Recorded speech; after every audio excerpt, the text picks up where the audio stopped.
Good evening. I'm going to open the November 12th Newton Planning Board meeting. Go ahead. Okay, good evening. I'm going to open the November 12th Board of Appeals meeting. Okay, I do need to let everybody know that we are in violation of the fire code. We have 12 people, too many here. If some people would offer to leave, that's fine. Other than that, when it comes time to voice your concerns, you would have to voice your concern and then leave, because we just have too many people in here, or we're just going to have to cancel the meeting. I just need to let you know that, because we're in violation of the fire code. We have too many people in here right now, okay? All right. We are going to start this meeting with, okay, thank you. No, if they want to say their piece, let them.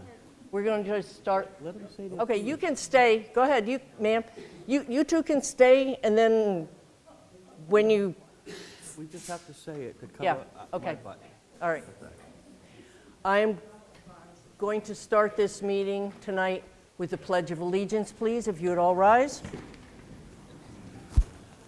I pledge allegiance to the flag of the United States of America, to the republic for which it stands, one nation, under God, indivisible, with liberty and justice for all. Thank you. Okay. I'm going to appoint Mr. Zelinski as a voting member in the place of Mr. Holland. And I will open up the public hearing for 125 New Hampshire Corp. Of Plastow, New Hampshire, for a 4-lot subdivision and lot line adjustment at 6 Puzzle Lane. The property is referenced as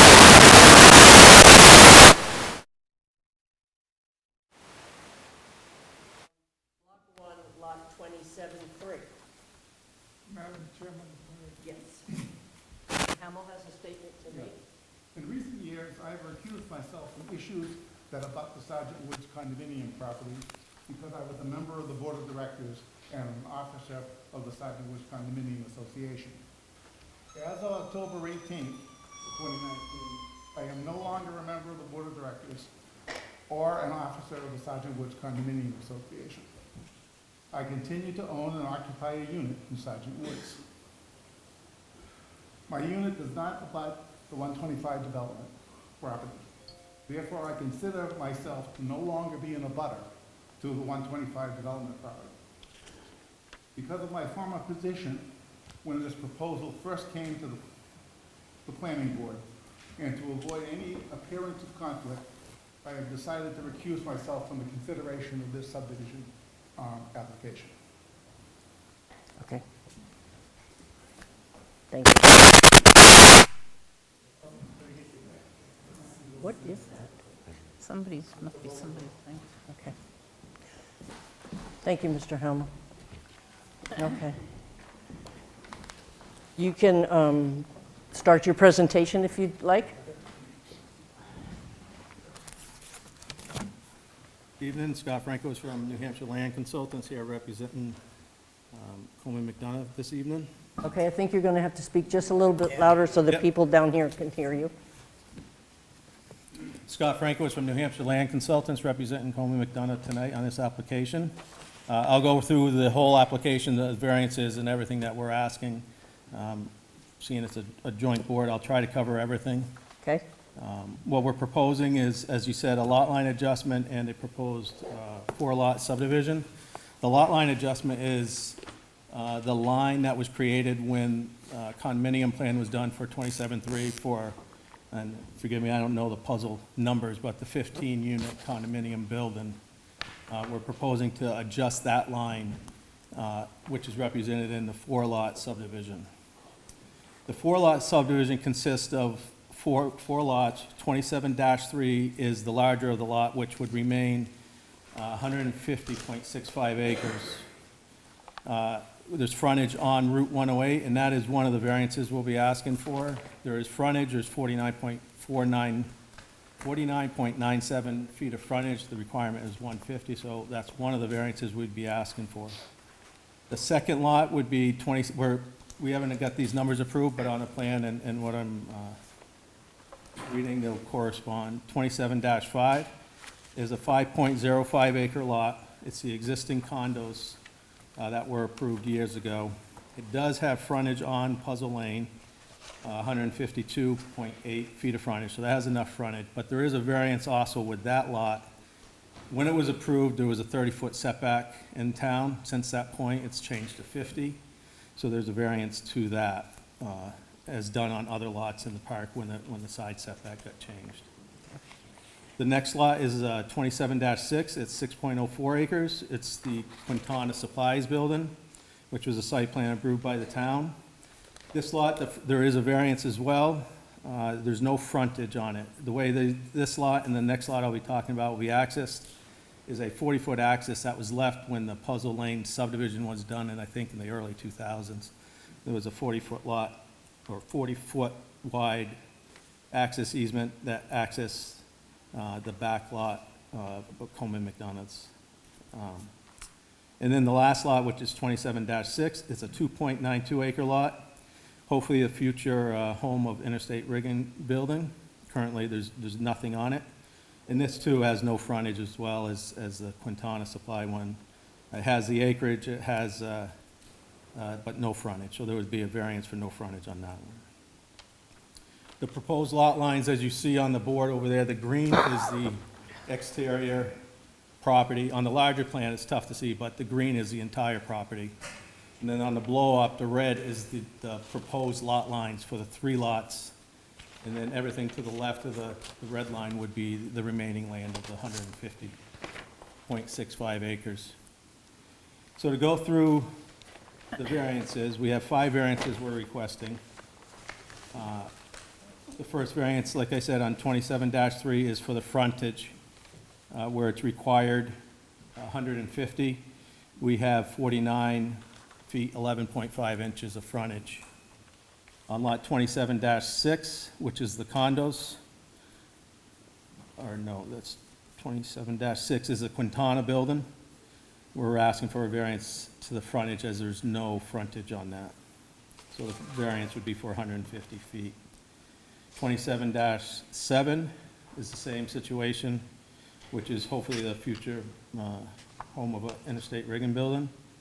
There's no frontage, 150-foot variance on that one. And then 27-5 is the condo building.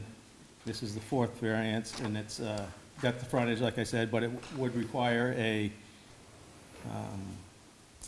17 feet, 10-inch variance because the 50-foot setback changed since the approvals of that site plan, which was 30 feet at the time, and it had 32 feet, 2 inches at the time it was approved. And the last variance, number 5, is on 27-6, which is the Quintana building as well, and treating the center line of the access way as a side setback, which is 50 feet required. We'd be asking for a 5-foot, 3-inch variance, as only 44 feet, 9 inches of setback from the center line of the access, 40-foot access.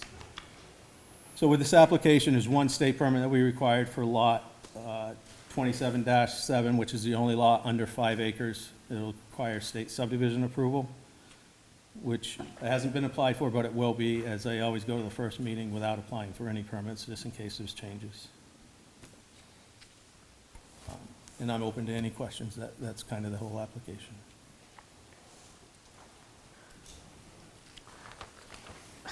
I thought I had to figure it out, but now I'm confused. I do have additional small plans if. Okay. Do you want anybody needs them. Jen, did you want to? Not yet? Yeah. Okay. Well, I just have a question. I think in our subdivision rules, there's a formula about soil types as to how much acreage you need. Have they done those on these to figure out how big the lots can be or have to be? They have not. There's actually a number of things regarding subdivisions that have not been included in this application. I think they were wanting to go through the ZBA first so that if they don't get the variances required, they wouldn't have to spend some of the cost of doing a full subdivision plan. So there is quite a bit of information missing with the subdivision application. So I actually don't think it's a complete subdivision application, but I also think that based on what they've asked to do, which is to create 4 lots and not build any new structures, not build any roads, not do any further development on any of the sites at this point, that the variances they are asking for are the variances required to do what they have proposed tonight, which is a 4-lot subdivision. I think that there may be subsequent variances that would need to be gotten if they wanted to do, for say, the interstate rigging building on the smallest of the lots that they're proposing. But at this time, they are not proposing to build anything. They are moving lot lines. Subdivision approval would still be necessary from the planning board. Approval from Plastow's planning board would also be required because it's got land that's in Plastow, though most of it is located in Newton. So there are other approvals that would be needed, but I think for what they are asking, for 4 lots, as they're configured, they're asking for the appropriate variances. If those are not successful, then they may need to change any subsequent subdivision application. So yes, they are missing the soil application, to get back to your original question. Okay. Any more questions from the board right now? I just have I'm still a confused. question, if I may. Sorry. No, that's all right. And it's probably in here. I'm trying to figure out what was, I understand the subdivision. What's the lot line adjustment? The lot line adjustment is when the condo building came in to the planning board, there was 2 phase lines, which they treated as property lines. They're not shown as property lines on the tax map, but as I understand, looking through the documents, that they were considered lot lines. No? I've seen So, head shake no, so No. that's the way I understood it. The way the documents that are recorded, it talks about land being transferred and stuff. I don't know if it was done correctly or not. I wasn't involved with that. So is it, So the lot line adjustment, if I could go over to the please, board. Please. So the original phase lines, this red line was a phase line, and this line to here, then it came up and went over as a phase line when these condos were approved. So the lot line adjustment would be to eliminate this part of that phase line, bring it to the center line of this 40-foot axis that already exists, and make that the lot line and not that. okay. So if all we were doing tonight was a lot line adjustment, it would just be that little section of where the line moved, out of the shaded area, you're saying? We couldn't really do it without the subdivision, it kind of was part in one.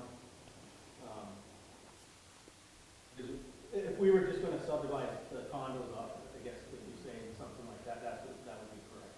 If we were creating 1 lot for the condo building and eliminating this lot line, then that would, yes. Okay. All right. Sandra, do you have? Well, there's no lot line. I guess I'm confused as are we looking at this plan tonight or not? It's to talk about this whole thing? We're looking at it, and a 4-lot it's subdivision, up to right? us to decide whether it's complete enough to take jurisdiction. Okay. So we can ask questions about it then. Not to the extent of what we usually talk about once we've accepted jurisdiction. Okay. On the lot line adjustments, he's also asking about the side setbacks. It used to be 50 feet, and he said now he has 32. So that's, when you're asking about the lot line adjustments, they're not all just a lot. Right. But I didn't see an application for a lot line adjustment, did you? It's on here. It says that they're going to do one, but I don't It's see an proposed application. 4-lot subdivision and lot line adjustment. So is there a lot line application here? It's A all in subdivision here. is a lot line Oh, okay. adjustment. Right, or a it's lot all line adjustment is a inclusive. I thought it was subdivision. separate. Okay, no. Okay. So I guess the question to the board is, right now, does the board feel that this application is complete enough to accept jurisdiction or not? And I would need a motion to either deny it or to accept it. So, Jennifer yeah, finished saying her I have a piece. suggestion. Okay, go ahead. I think there are actually, the planning board could certainly just deny the application outright.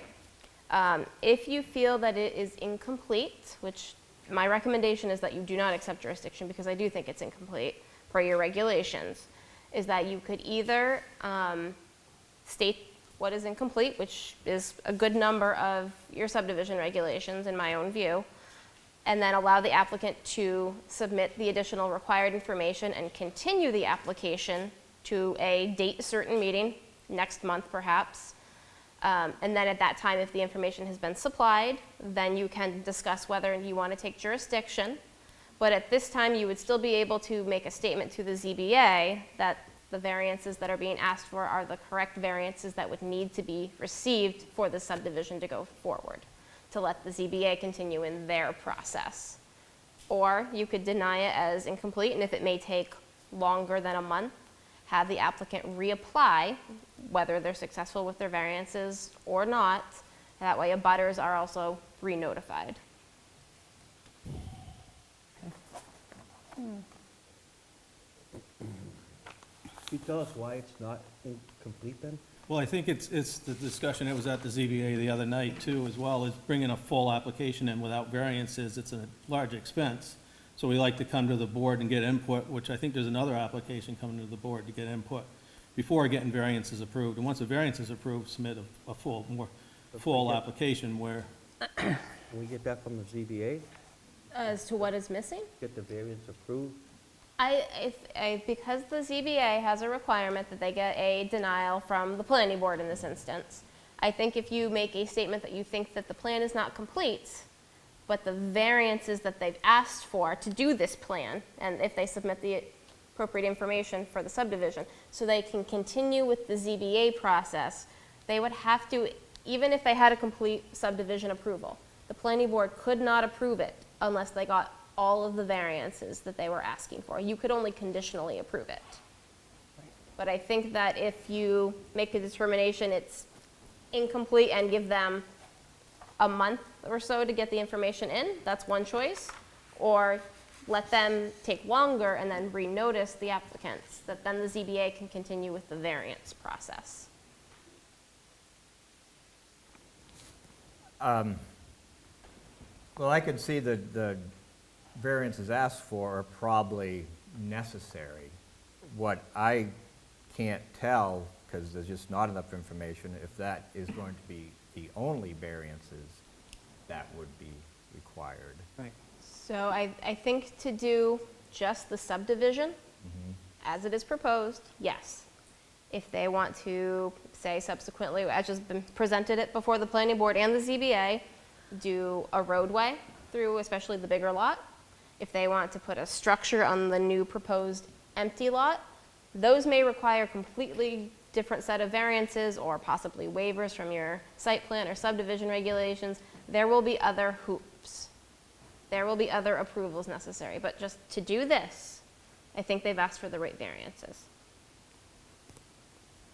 and that is all we're asking for, is to get the process moving with the ZBA, because in the Right. past, we've always had to come to the planning board, get your input to go to the ZBA, so that's really why we're here tonight. Why can't we just give them that? And I'll, Okay.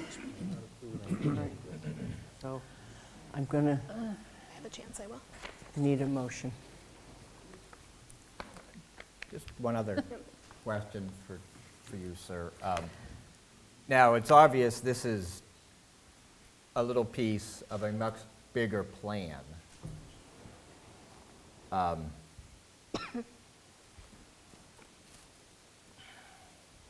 don't want to get into the ZBA's purview. My feeling, I would like to have an idea of what the bigger plan, because what I see is this incremental, ask for this, oh, we got that, ask for this, and I Right. don't want to feel like that's, you know, But they're only proposing to do something with a portion of the property right now at this time. So, I mean, they're allowed to do that. And I believe back in August, Coleman came in and presented a master plan, sort of the entire site, giving you a kind of an overview of potentially, but everything is step by step as the planning process goes along. Right. Well, I think that gentleman's correct, though. I think what will happen on this, and I talked to this young lady, if any of these lots are ever developed, if you look at the one that's up top here, and they'll probably be back here for variances to Oh, the sure. ZBA on just about everything. Right. I think the people in this audience, I hope they understand that this is only changing the plots and so forth. There's no buildings that are going up right now. They're not talking about replacing anything. If they do put buildings on, first they'll come to the planning board. If it's denied because of footages and so forth, then they'll come to the ZBA, and the abutters will all be notified again at that time. It's kind of a process that goes on.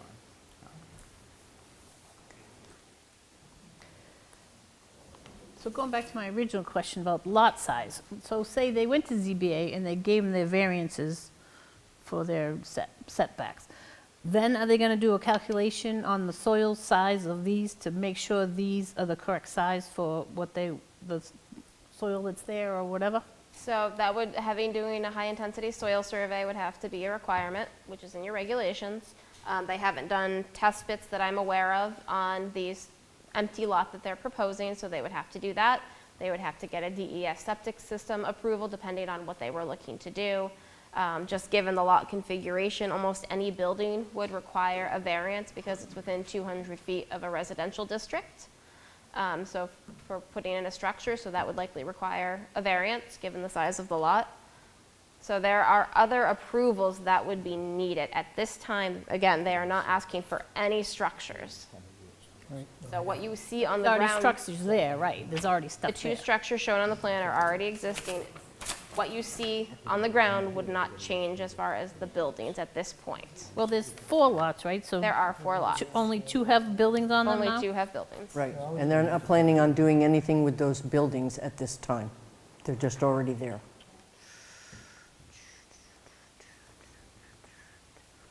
I guess that's it.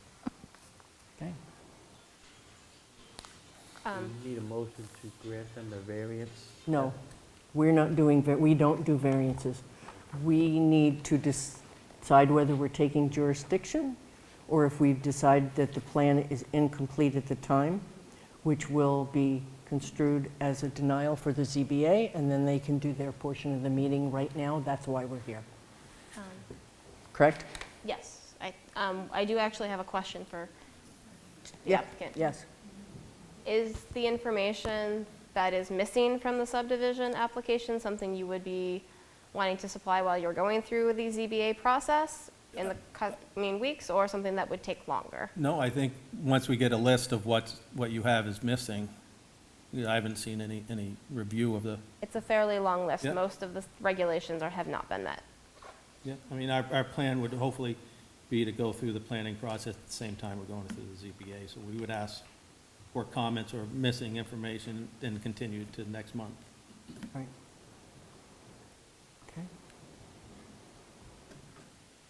Well. Yes, I move that the planning board deny the no. approval. Maybe not deny, consider it Deem it incomplete and not take incomplete. jurisdiction. Okay. And Right. move it to the next meeting, And, yeah, so the December, December, what are we, December 5th? Is that the next meeting?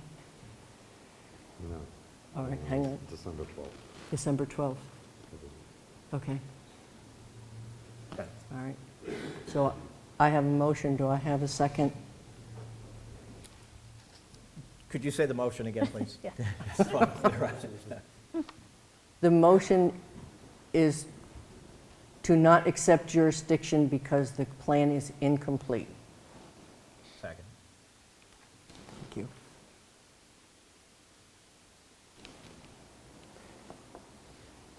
Thank you. Okay, so the planning board is going to... Discuss it. No? we're gonna have to vote. Oh, I'm sorry, and all those in favor? So, question, once Yeah. we deny it, then it goes to the ZBA? Yes, Okay. yes, okay. Are we all in favor? Yeah. It's not a So that's denial. unanimous? No, No. so it's not a denial, it's a continuation of an incomplete application to the December 12th meeting. And just for the record, can I recommend you guys make a vote that the variances that have been applied for seem to be the required ones for this application? You're not approving or disapproving Right, the variance, right. it's just I would like to confirmation that state they seem to be appropriate, but not necessarily completely inclusive of what will be necessary. Okay. Do I have a second? Second. Okay, thank you, Mr. Zelinski. All those in favor? Aye. Okay. So I would ask that in addition to the planner's review, that any other comments the planning board may have that, on the application, that we can address in the time of the next meeting, be presented to us too. Okay, How come we couldn't talk about them now, but we couldn't talk about them then, now we can talk about them now? I think that's the point of trying to come to Yeah. the Okay. planning board, is to get input from the planning board. Well, one of the pieces of, when the master plan came to the planning board for the proposal in August, that was suggested is that because of the type of ultimate plan they have for these multiple properties of a large industrial subdivision and a loop road, the loop road exiting onto Route 108, if it were to become a town road, in your subdivision regulations, when you're creating an access road that would be that type of traffic, a right-of-way width for the construction of that road is 60 feet per your subdivision regulations and 50 feet typically for what would be a small collector road. The access that they are requesting tonight is to make that larger lot only have a frontage of 49.97 or 98 feet. So it is below those thresholds. Obviously, it's very close to that 50-foot threshold. It's a little over 10 feet below that 60-foot threshold based on the proposal that was brought in August. But that is not specifically what they are here tonight. Right. But that would be a consideration for when the subdivision component comes to the planning board. okay. So I just have a question about, like, the applicant came up with these certain variances he wanted, but what if, like, us looking at this plan, we had like another idea to present to him? If the plan changes based on the planning board's comments and approvals of the subdivision, it's possible a different or additional variance could be required. So, like, should I say my idea now, or? I think that is the chance that the Yeah, it's like- applicant is taking by by approaching it this way is, and I just want you to know this. Right. You're taking the chance that you could get all these variances and come back to us, and there may be some, what seem like regular, very simple changes that we're gonna require that you're gonna send you right Put back. you But back in again. We don't have the information to look at it, but I Right. understand you Right. you know that. Well, it's difficult, because typically, we'll get the denials from the planning board, specific denials, and then go to the ZBA, so Right. that's why we're here tonight. But this to- time you're coming to us with specific things instead, so it changes the whole way it goes. So Well- you can't have it both ways. Typically, you wouldn't come It's allowed to go both ways. Yeah, but, The thing is, everything depends on one other part of it. right, And as the project gets larger and larger, and there's more buildings or lots involved, is why you have to go for the lot line adjustments. right. So that, it's like the gentleman was asking earlier, it's, if they know what they needed for the right-of-way isn't 50 and they only have 32, then that's why they're going for an 18-foot Right, variance for the lot line adjustment. right. I mean, it's not, when you're saying, how do they know what they're gonna need? Well, they have their layout, and they're going from that layout for what they have for the requirements, like she was saying, for either a roadway or access to the lots or whatever they're gonna do with it. They can't just take that plan and go, okay, here. They have to figure out each lot and each lot line adjustment to, match the town regulations. Okay, Right. so I'm going to say what I'm looking at, because I don't know if I should, but I will, because you'll tell me if I can't. That's So- what we want you to do, that's why we're Yeah, here. yeah, it's like, all right, so this access road, they're gonna have these buildings or lots on something that's just an access road, so they have no frontage. some of this other road is accepted as a town road. So where this is a different and a new site plan, I think the planning board could ask them to improve that access road to become a legal road, and then they would have frontage on a real road instead of having no frontage on a road. You could certainly require the road be built to town standards. yeah. Whether it's accepted as a town-owned road is a separate matter, but you could require it be built to town standards. Right. So that was my thought. Right. Now I'm done. I agree with your statement on that. If we're just, you asked for just, okay, what could come down? And the things that I'm seeing right here is, in the big plan, I would like the access road to be up to standards, the complete town standards. I think, as we look at this overall thing, it's I think you correct me if I'm using the wrong term, but it's a proposal of regional impact. So I think that should come into play. So that, I don't know how that affects the application. I'm sure you know that, but, Right. so those are a couple things I'm just seeing right now. The access road onto 108, I think it should be brought up at the minimum to the, Yeah, and I believe on a regional impact, you have to state why you believe it's a regional impact as well. That is true. I think as this current proposal, I don't think quite elevates it to a development of no. regional impact. The larger plan, if it were to be proposed, That's especially what I all was at once, addressing. then You're saying this one, okay. that might be different, but. Right. And the way I'm looking at this plan, where this access road is going through, I don't think they can make it as wide to conform to town standards as like a town road because of the wetlands that are over there. Well, and I believe the curves on it, you couldn't, the curves are tighter than a town standard road, I believe, too. Right, But And you there could would be additional wetland improve it. impacts. Oh, that was my next question. yeah, so. If it's not up to a standard road, what will is the fire chief here? He's back there. He did, yeah. Chief, is there any comments about a road having access to there if it's not up to town standard? I'd have to look at it. I have not seen the plan. I just received a phone call that this was overcrowded. Okay. That way you can continue the meeting. Well, I know we had an issue back, was that 8 or 9, 10 years ago? Yeah, with 27.4. 27.4, I think it was, and the fire chief was They wanted a road around the back of the building, yeah, for access to the... where it wasn't Howard Lane. I believe That project never went through, but... on this one where it's been accessed, it's been used for the businesses that are out there right now. If there was another business approved on the smaller lot, it wouldn't add a lot of traffic to it. A road agreement would, if it's not in place, it should be in place, of any approval, where they'd have a road maintenance agreement with those 3 lots that are using that access.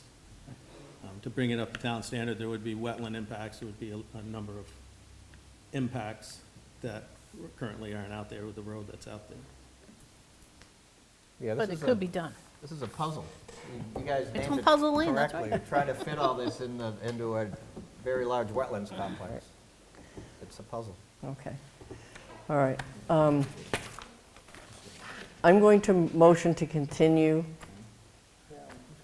this application to the December 10th planning board meeting with a butter notification. And I'm going to recess the planning board part of the meeting and now turn it over to the ZBA. I actually don't think butters need to be noticed again for a December 12th meeting. This is the notice at Okay, this meeting. all right. Second. Okay, thank you. All right. Okay, how many, you mentioned you're looking for 5 variances? There's five variances. I can go through them again if you'd like. Well, I only have a copy that says there's 4 variances requested. There's 2 on one lot, it might be what you're looking at. At 27.5 and 27.6, Okay. no frontage on it. And I can walk through them if you'd like. As members of the appeals board, do you people feel comfortable with the variance Sorry. requests this evening where there's so much? I'm comfortable with it. Okay. What is the planning board, how do you view these variances that are requested? Does anybody on the planning board have an issue in any one of them?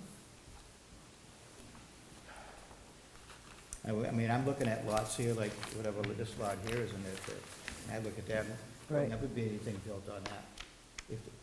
Unless they get a huge variance from the ZBA, which I may be a member or not in the years to come, but, because it's almost all wetlands, and so they're cutting this off to make it, the lot line adjustment, but it's really making this lot just smaller. Yeah. Yeah. I think that's what you were alluding to. Well, that- since you that they're gonna come asked, I'm back not and- gonna, it's your ball right now. I think I said my piece when I said, this is a wetlands complex that you're trying to fit something in, and, you know, like I say sometimes, you know, you can't always try to fit 10 pounds of crap in a 5-pound sack. So, you know, it's problematic. Any other comments from the planning board? Well, like you just made a point, why are they making this one so smaller? It doesn't make sense.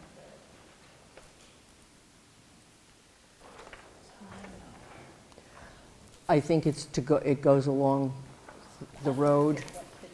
I think that's what it is. Yeah, there's, if I She's may. talking about 27.7, Yeah, the if I may, smaller lot. it's- The access easement was approved when the puzzle company, I believe, came in. It was, I think Coleman didn't even own it at the time when it came through the initial subdivision.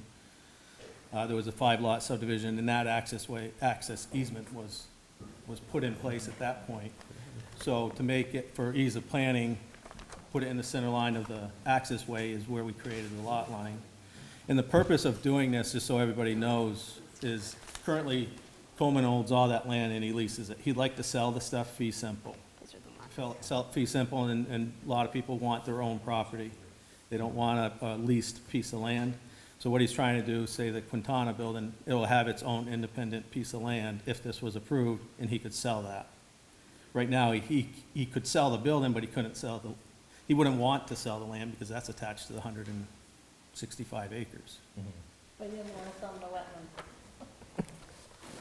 Well, that was the phase line that was approved during the condo site plan as well. That hasn't changed.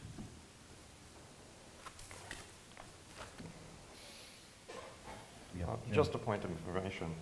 Earlier this evening, it was discussed that a phase line was being treated as a lot line. The phase lines are only on site plans to show the flow of building and intent. They are not approved lot lines, so there is no lot line to adjust because the phase line is not a lot line.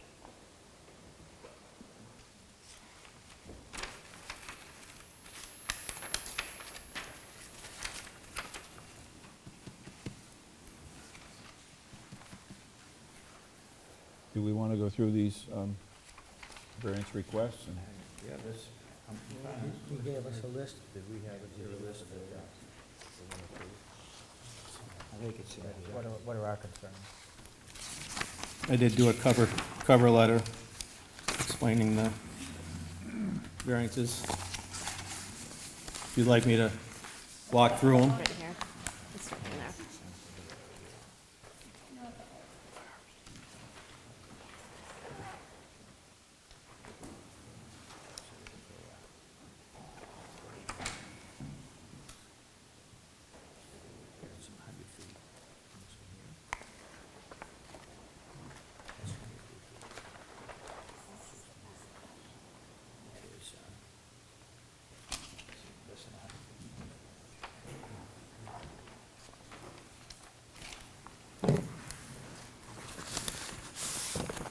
You want to read these out loud? do you want to start with 27.3,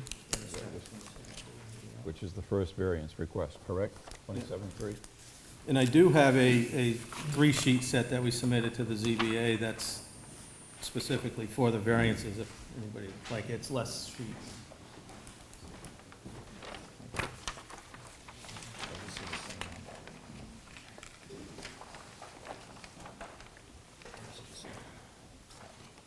So looking at this, which building's 27.3? Thank you. This one? 27.3 isn't a building, it's the remaining land, Gonna be the empty land? the 100 and, Oh, the remaining one, 27.3, okay. 27.3 is the largest lot. It's not on this one. No, it's the large lot.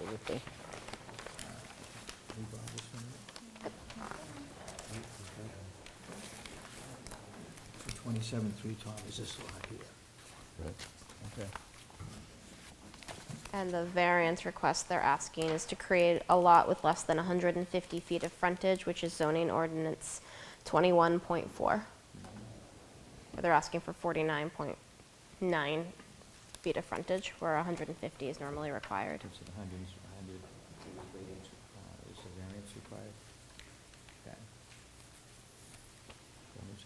So where is this on the public road? So there would be a remaining 49.9 feet of frontage on Route 108 for this 150-odd acre lot. Yeah.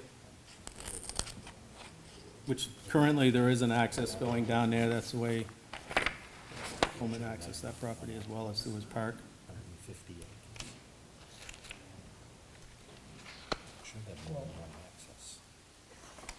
They haven't said that they're gonna put a certified road into there either, so. Which it could have the right of way. Jen, what was that number?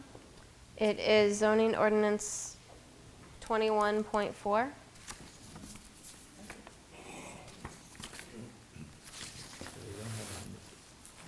So this is a public road.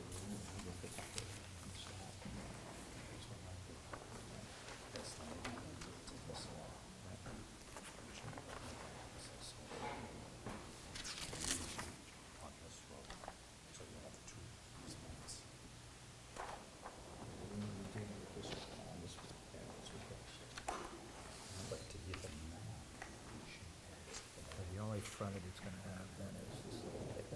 This is only right away. That's the only way to get in without talking. So if you built a road that was Because where town he's standard, on the road, you could increase his frontage. there's no way he'll ever get more than 49 feet, because that's all there is.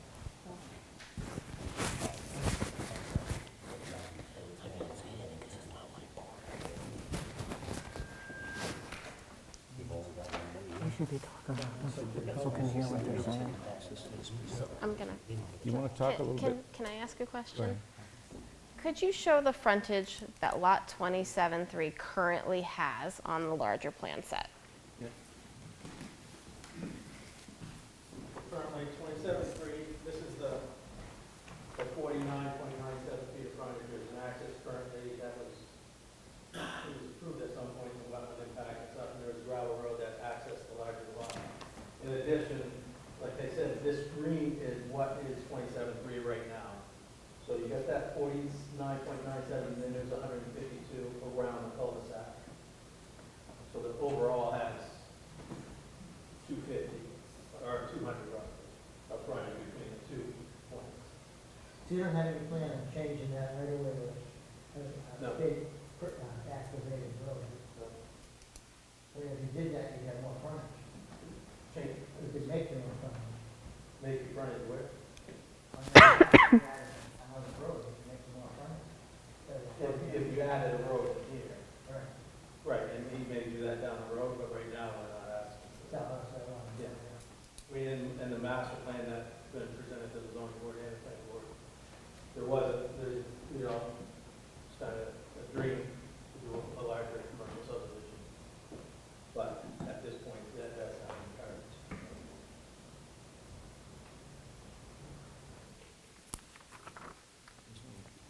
This is closest about to that. To this exit? Yes, it's the commercial building right next to it. It's really, and there's parking on either side of the access way, there's a gate at the access, and the curb cut that goes down there. That's the one that's right up on the right. Yeah. SNR or? Tropiano. Just the ground space is the other side. Right. Yes. So remember this, when he was gonna do the ball fields, and you were giving him access to that ball field area with the road, none of this is anywhere near that, because it was already gave variance to the park. I don't believe, we didn't ask, did we ask for that variance? No, because we had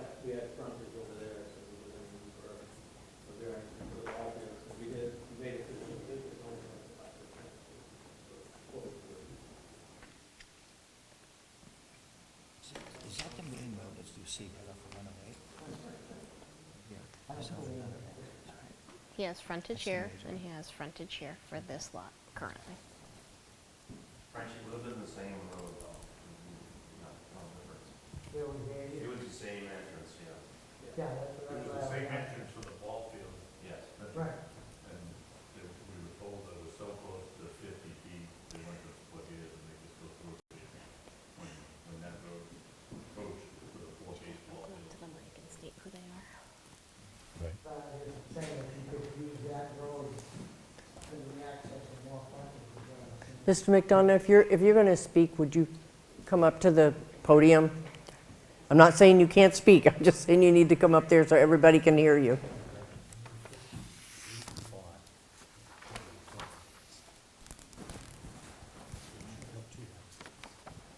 So, why don't, any of your comments, why don't you speak a little louder so everybody can hear your comments, since this is a public meeting?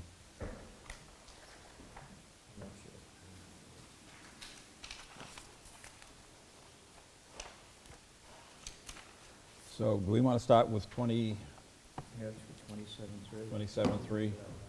Are you going to go through the criteria? I can.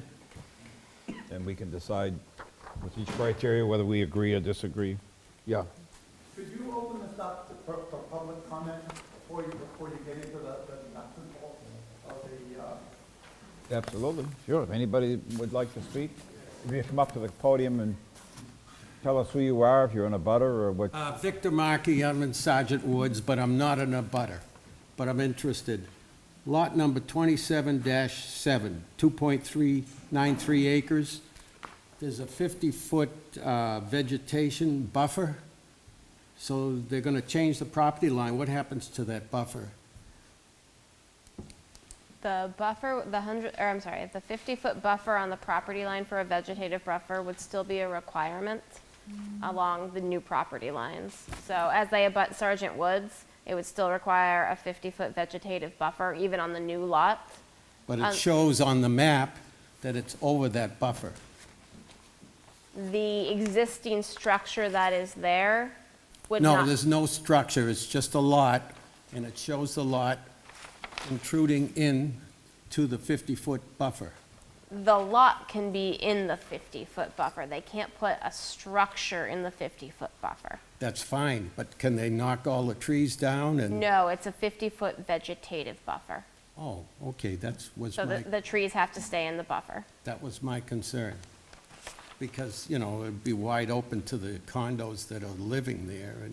And what kind of business would that be approved for? Would it be a trucking business? It is in the commercial light industrial district, which has a variety of uses that could be permitted. A trucking company could potentially be an allowed use. That's not too, to our interest in. That it would require a site plan approval through the planning board, and abutters would be notified if that were to come. 'Cause, you know, I'm concerned with the property value in the community. And that's all I had to say. Other comments? You want to come up to the podium, please?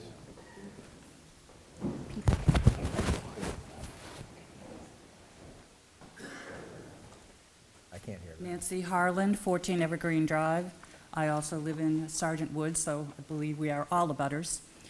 My question has to do with the request to reduce the setbacks from 200 feet to 50 feet. So this is simply, correct me if I'm wrong, a blanket request that in developing the property, the developer is looking for an opportunity to spread as far as he can on all sides of his available property. Is that correct? That he is not petitioning because of a hardship or a specific issue, that something needs a variance in order to complete a project. It's basically looking at the property and saying, I want more of it. Is that correct? So the 200-foot buffer, as it currently is in the regulations, Yeah. came about after the two buildings that are currently there were built. They are not asking to put a building at this time, a new building within that 200-foot structure. So they are not asking for a variance to put in a new structure within that 200 feet. Two of the existing structures are partially within that. Is that typically what is done when regulations are passed after the fact, that someone would come back, and would they typically get their request for a reduction of the setback granted? That should be done on a case-by-case basis, so I can't directly answer your question. All right, so if it's on a The case, building's already there, you can't say you gotta tear it down because you changed the no, so they're trying to make it a legal kind of They're building? making it a legal they're trying to make it a legal non-conforming structure. Okay.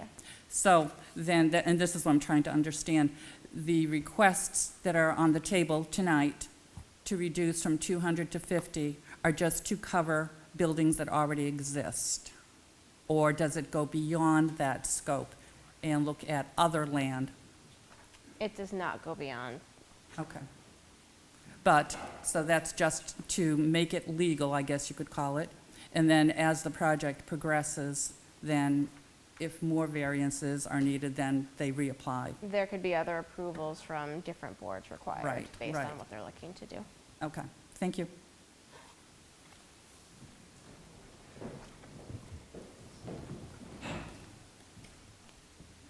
Hi, I'm Nancy Kozlowski, also from Sergeant Woods.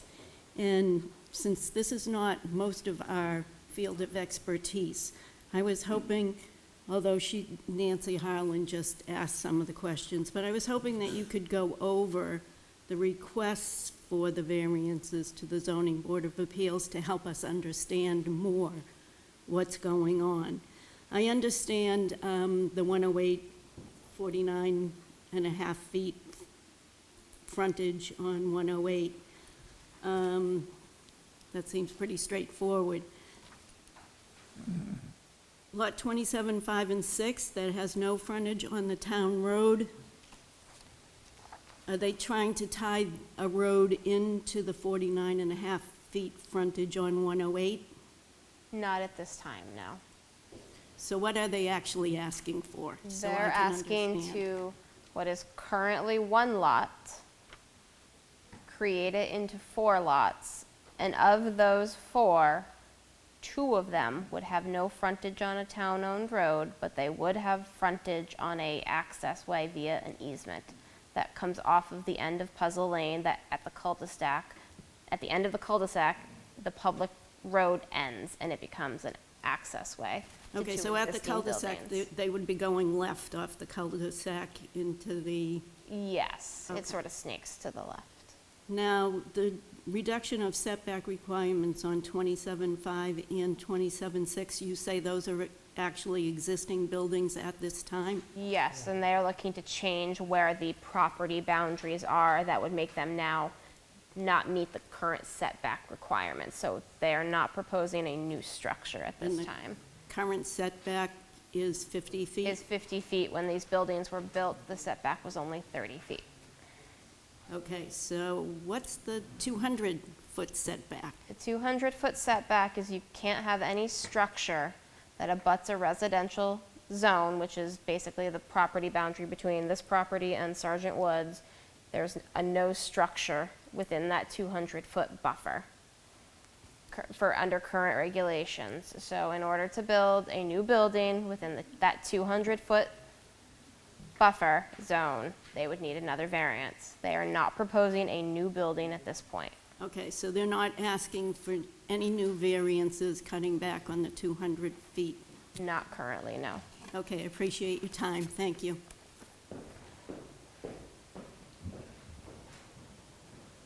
Anyone else? My name's Tom Alberti. I live on Ridgewood Road on the Plastow side. As some others have mentioned, you know, the landowners here do not have the expertise that you all do. So I do have some questions. I do have some comments. One of the questions on the variance request was, I think, number 4, asked about the impact of property values. It stated that they would not diminish property values. But in my mind, these are just the first steps, you know, in the sense of death by 1,000 cuts, where if he gets these variances, it leads to the next one, and it leads to the next one. So what we've got is we've got property there that is directly abutting 3 different neighborhoods, all of which can be impacted down the road when new properties or when that land is potentially developed. So the variance requests to me are just a part of the strategy that will lead us down a path that we may not be able to get out of. One of the biggest concerns I think that we have, the New Hampshire state just mandated that we have some of the hardest or the toughest guidelines on water quality. And right in the center of 27-3 is an aquifer recharge area. So, my understanding, there's actually aggregate crushing going on there now. I'm not sure if that use is permitted, but what do we know about what that aggregate is doing? How is it getting into the ground soil? Is it potentially contaminating our drinking water? But we also lead down that path that if we approve these variances, we open up the door to other contamination issues, and I understand that those will all require tests and variance requests. But the concern is, if he's not doing anything with lot 27-3, then why ask for the 108 variance on the frontage? It's because that's one step towards all these concerns that we have is developing that land and leading us down a path where it could be a big impact to the abutters. Thank you.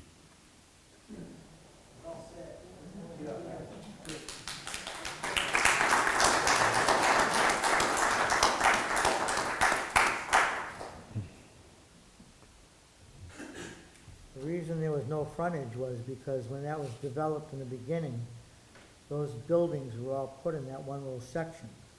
And it's like the gentleman over here was saying, that in a project of this size, every time that something is changed or added, that they've already had these setbacks changed over the years since we first started this. And when they first started it, we all went down there and walked around the whole property. Met with the people from Howard Lane when they were gonna do 27-4. And they've actually changed, and they're calling the swales and everything else is called the structure now. So all these regulations have changed over the years. So that, I hate to say it, but I'm not a mind reader. They could change these regulations next month. It's like you're saying. So nothing is approved willy-nilly. I mean, as the next section comes and whatever he needs for variances, it comes to us and it's all looked at before anything is made for a decision. And it's like the young lady was saying, Plastow is actually gonna have to be involved in some of this also. So we don't want you to think that we're just coming here when you people leave and go, okay, yeah. Yeah, that's not the way it happens. Sure, I just wanted the big picture to be considered, because they're asking for a very small picture. The big picture is our biggest concern. So I Right. appreciate I think when he's asking for these lot line adjustments, everybody's panicking that he's gonna take all these buildings and put them 50 feet apart, right in your backyard. That's not what the purpose of the lot line adjustment's for.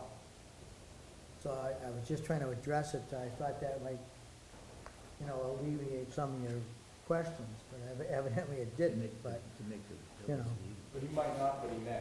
That's what we don't, that's the big unknown, so.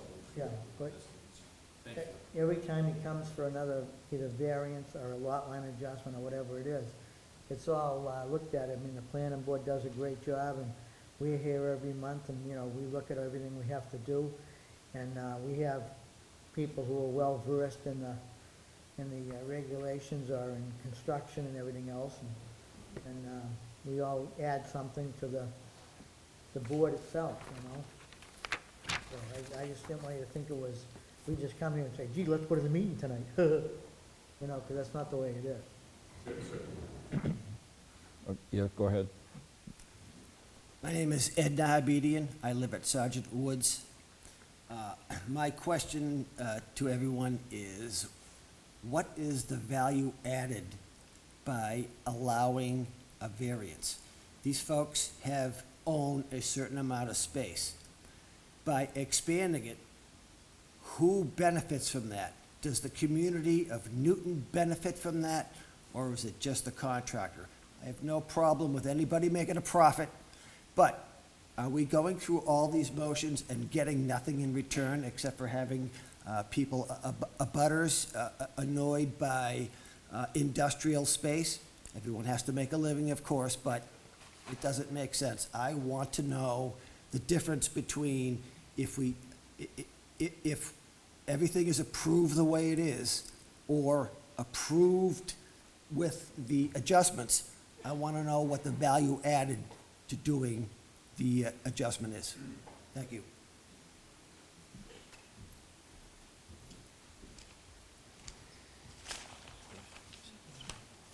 Taxes are the only thing I can say for the value. Well, I have a question then.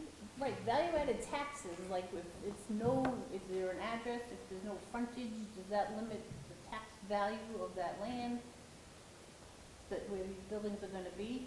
So, That would be a question for your assessor. Right. is it better if it has a street address, like if the street goes there, it has a street address, or just a dirt road? One of the criteria the ZBA has to consider is the impact on abutting property values. Whether it is value added in that way is not quite the consideration, but whether it negatively impacts property values is a consideration. And they've addressed that in their letter. Or at least they've answered to their explanation.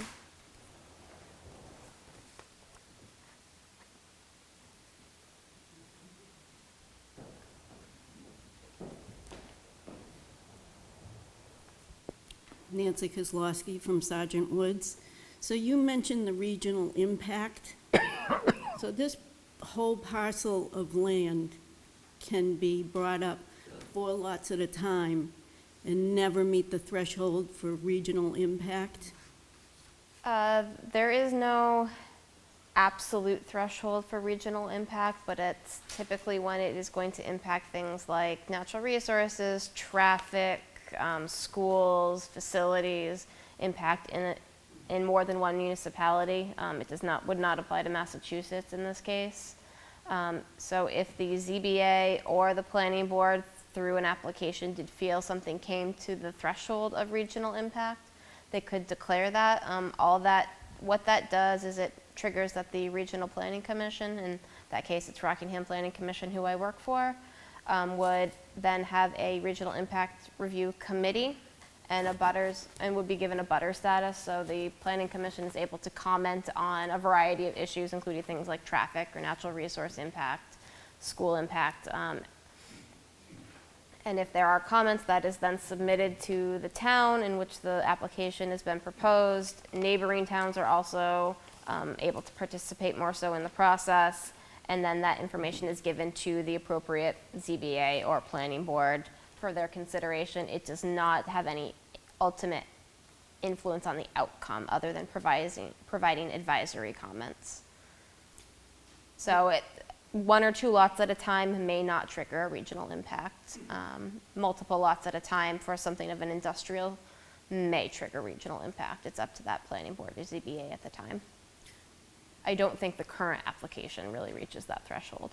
Okay, so to his point about the aquifer, so if that lot comes up, that could trigger it all in itself because it's an environmental resource. Depending on what was being proposed, potentially, yes. Okay, thanks again.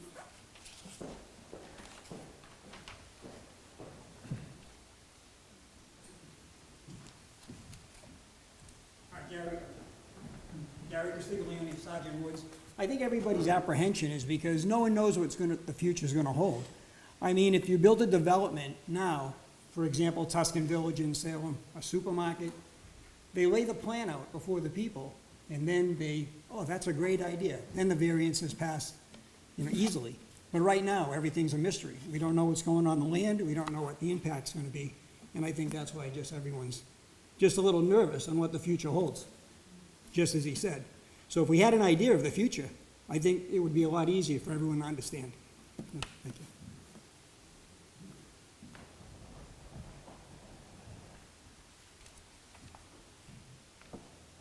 Anyone else at this time?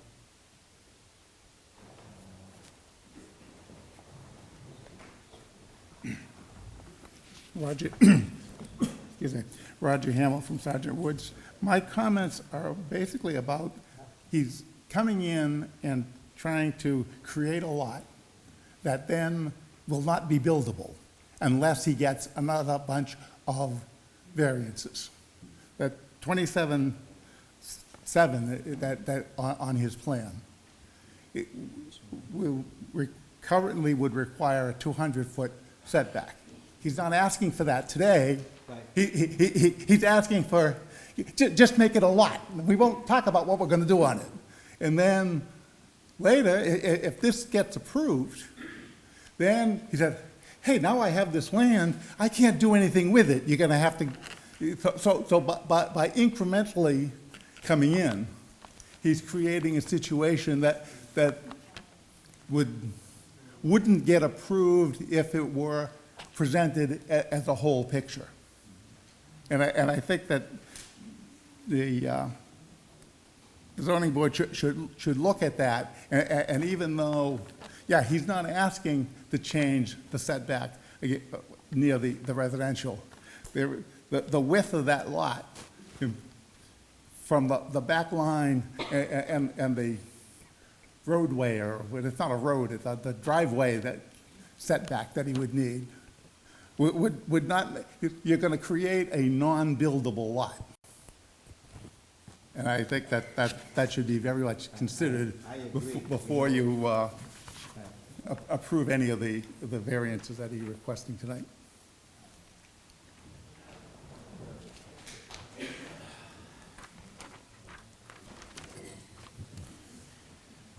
Tom Lackborg, one of the constructors, also a resident of the town.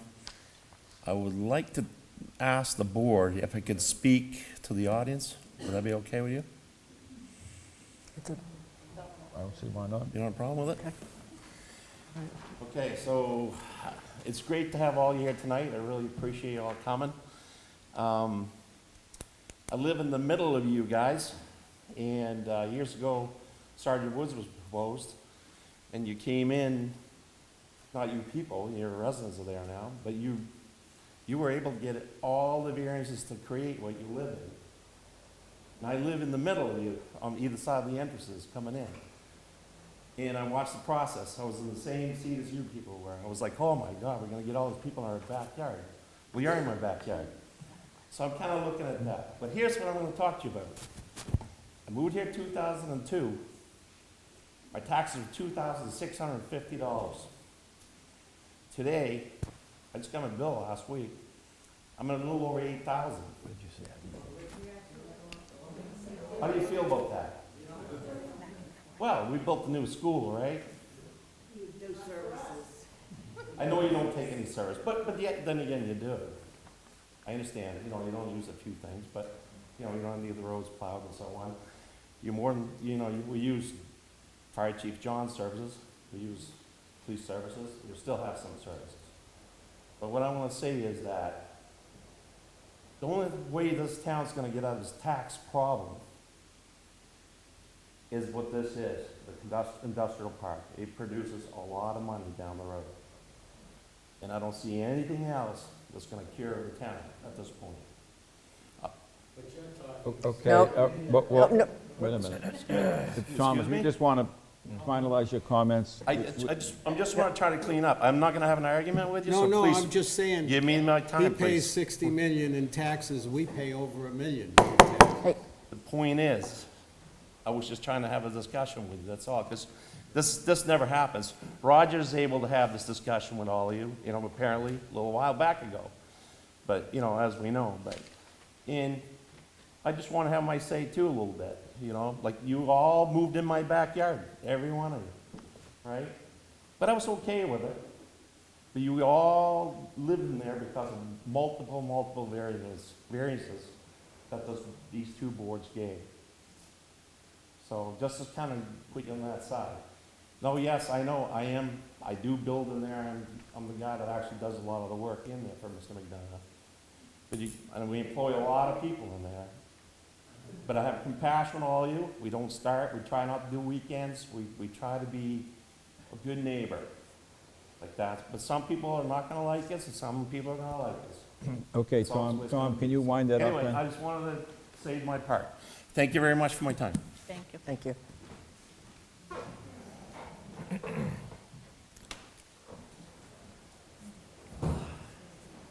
Do we want to start going through all these criteria and? You want to read the actual, does everybody get a copy of the variances out there? I don't know if they do or not. Yep, doubtful. I doubt it, no. Someone want to read them out loud? Are you going to go through the criteria of each? I can. I'd just like to point out a few things that were said, just to kind of wrap it up, is we're not asking for a setback variance. I think it was said a couple times. We just want to make sure we're not asking for a reduction of that 200-foot setback on this application. We're not impacting that 50-foot vegetation buffer with this application. And just kind of a point of orientation of where this subdivision is. The closest corner to that smaller lot is 200 feet to the closest Sergeant Wood structure. And if you look at where a potential building could go, it's 450 feet away from the closest structure. So there's a substantial setback on their property to start with. And that's it for what I'd say. But I can walk through the variances if you like. The first variance is, request is on 27-3. It's the larger lot. And I'll read right from the letter that I submitted. The variance required for this parcel is for the required 150-foot frontage on a public road. The property has 49.97 feet of frontage on Route 108, where 150 is required. The frontage is 49.97, needing a variance of 100.03 or 100.5 inches to the required. Could you point it out to the residents so they know where it is on the map, please? So the first variance we're talking about is for the larger lot, 27-3. The frontage is on 108, there's an access to it right now, it's been there for years. When it was created, it was 49.97 feet. The requirement is 150 feet, so we're asking for a variance of 100 feet and a half inch from the required frontage. Why are you asking for that variance? Is to create this lot as a fee simple lot, which I believe will add value to it. Right now, Coleman owns them all. These variances will allow them to separate them, add value to the structure, and potentially sell them, and create a larger tax base. That would not be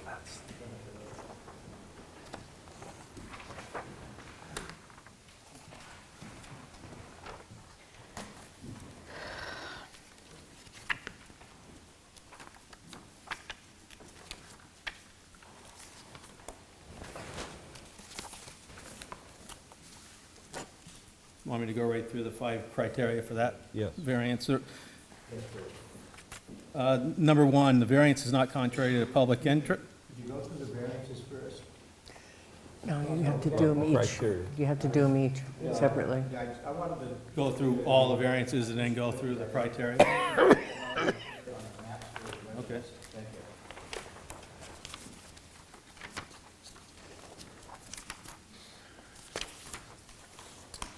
So lot 27-5, which is the condominium lot. I'll point at this one as the larger plan. Where the rest of the variances are. So 27-5 is the condominium. The variance requested on this is for this corner of the building, which was approved when it was a 30-foot setback to this property line. Since then, the setback requirements changed to 50 feet. So the variance is the difference between what it was set at and 50 feet, which is currently the building is 32 feet, 2 inches from the property line. So we need a variance of 17 feet, 10 inches on that lot. The next lot, 27-6, this is the Quintana Supply Building. There's 2 variances on that one. One would be the no frontage on a public road. It would have frontage on a private access road, but no frontage on a private road, so that's one variance. And then the other variance, again, is from this corner of the building to the new property line, which is the center line of the access way, required 50-foot setback. We're asking, currently the building is 44 feet 9 inches from that center line, so So we're asking of a variance of 5 feet 3 inches. And the last variance is for 27-7, which is this lot. And that's again a frontage, no frontage on a public road. It does have frontage along this entire way on the public or the private access way, but there is no public road. That's 5 variances we're asking for.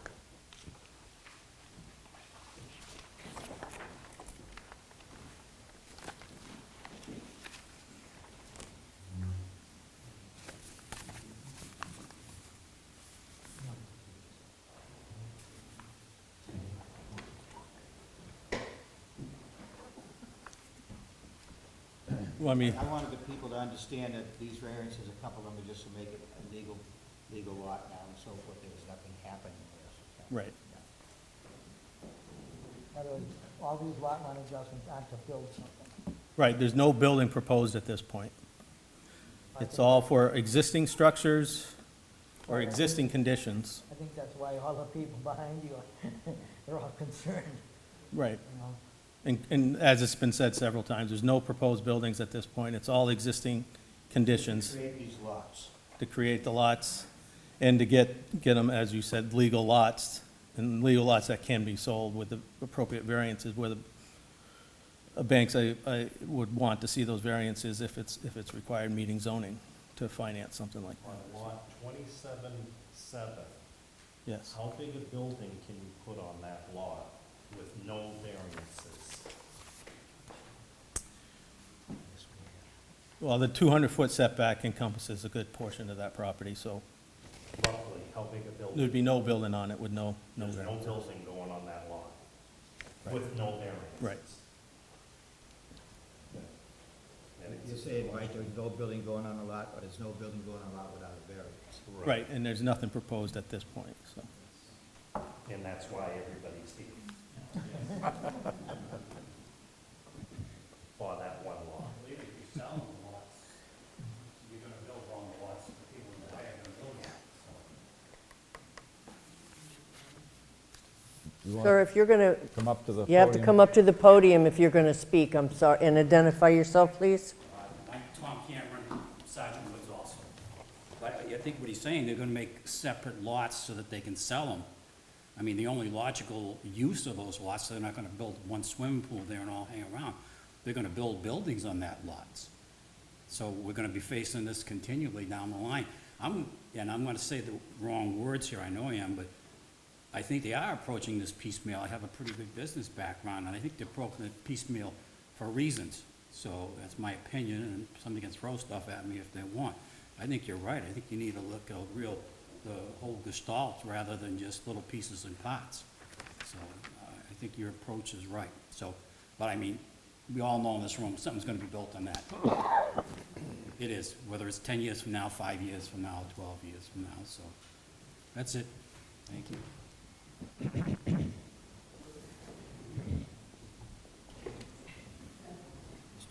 Nancy Kozlowski from Sergeant Woods. So, correct me if I'm wrong, but if lots 27, 5, and 6 were given variances in the past, are they not legal lots now because they received the variances, and wouldn't they be grandfathered in at those? I don't believe they were ever given variances. There was no They need- keep, You didn't need to. There was no need to give variances. all right, so aren't they, But They're legal lots. they're legal lots now, so why do they need variances to make them? No. They don't exist right now. The lot itself doesn't exist. It's one big, huge lot. So he's trying to make 4 lots, like she said, to sell, but right now The it's one. structures are legal The structures are structures. legally where they are, but like you said, they're in one big, huge envelope of land. So they're trying to make 4 separate pieces of land. They're legal buildings. Right. That's not where the setback.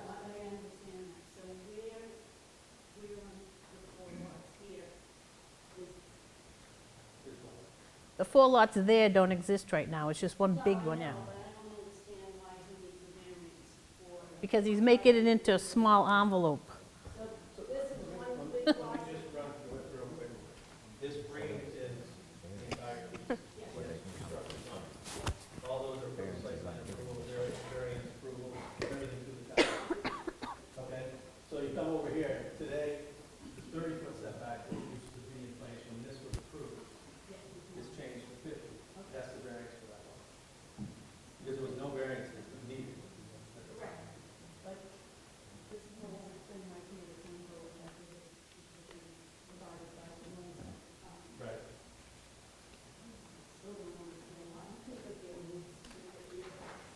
Can I make one comment that might help?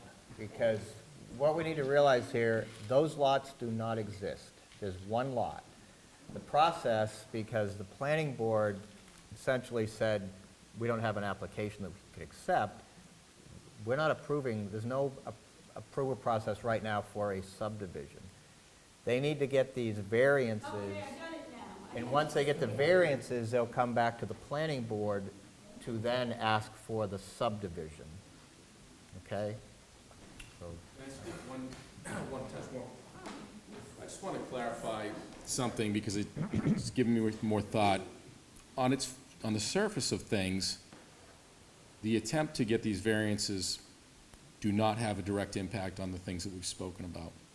But as I mentioned, if you're a prospective buyer and you understand that the landowner who's got this zone for light industrial, commercial, has been given these variances, a prospective home buyer could come in and say, hey, I'm not going to buy that home because maybe 5 years down the road, we've got a tire company with trucks coming in 5 in the morning. So I do want you to consider that by granting this access, these bits and pieces that are requested, it's one step towards that potential impact that has to be considered, which is the diminishment of the property values for the abutters. So I just want to clarify that. I mentioned that earlier, so I want you to consider that. And also I have one other question. One of these buildings here, I believe, has some owners in there. They're not lessers. Is that correct? Okay. And it's not subdivided, but they're property owners, correct?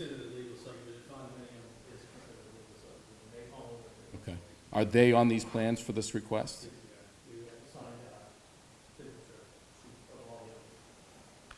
Okay. I didn't see that when I looked at the original paperwork, so I just want to be clear that they understand what the plan is and that they were on the paperwork as well.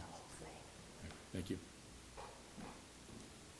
And that Tuscan development that was brought up, Joe Farrow's place, that whole place where Rockingham Park was, it's all retail development in there now, and that's what he wants to do, put in a shopping center, retail stores, another restaurant. He has that, all of his restaurants are the Tuscan restaurants.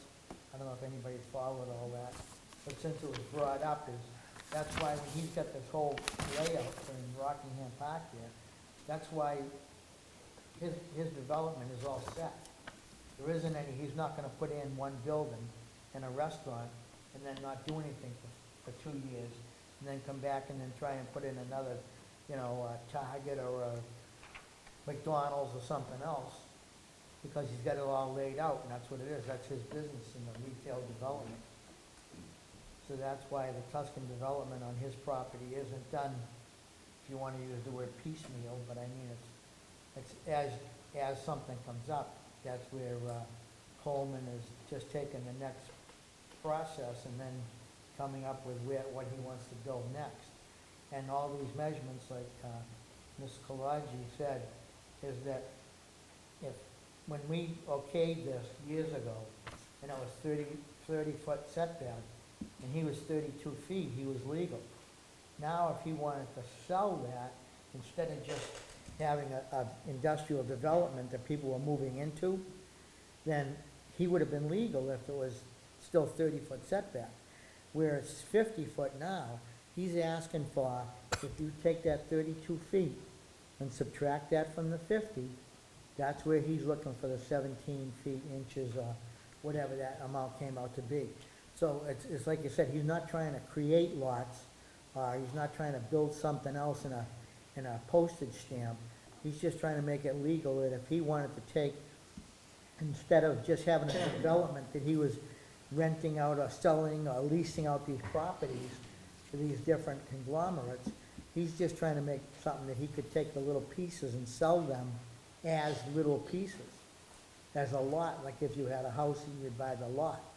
So if he wanted to, without having a building even on the lot, if he wanted to sell that piece of property as property, he would have to have it meet the setback requirements now, which would be 50 feet. So he can't take one that's only got a 32-foot setback and then try and sell it because it's not going to make it. So that's why he's looking for all these lot line adjustments. A lot line adjustment doesn't mean, like the gentleman was saying earlier about the phase lines and everything else. The lot line adjustment doesn't get into that. It's just to make these lots legal. To where he needs like 2 feet or 5 feet to make the lot work. I want to ask the applicant, he has stated several times that there's a legal subdivision there. Can you give us a registry number? I can, it's, Not for the condominium documents, Yep. but the planning board of the town of Newton, I don't believe has ever approved a subdivision on that property.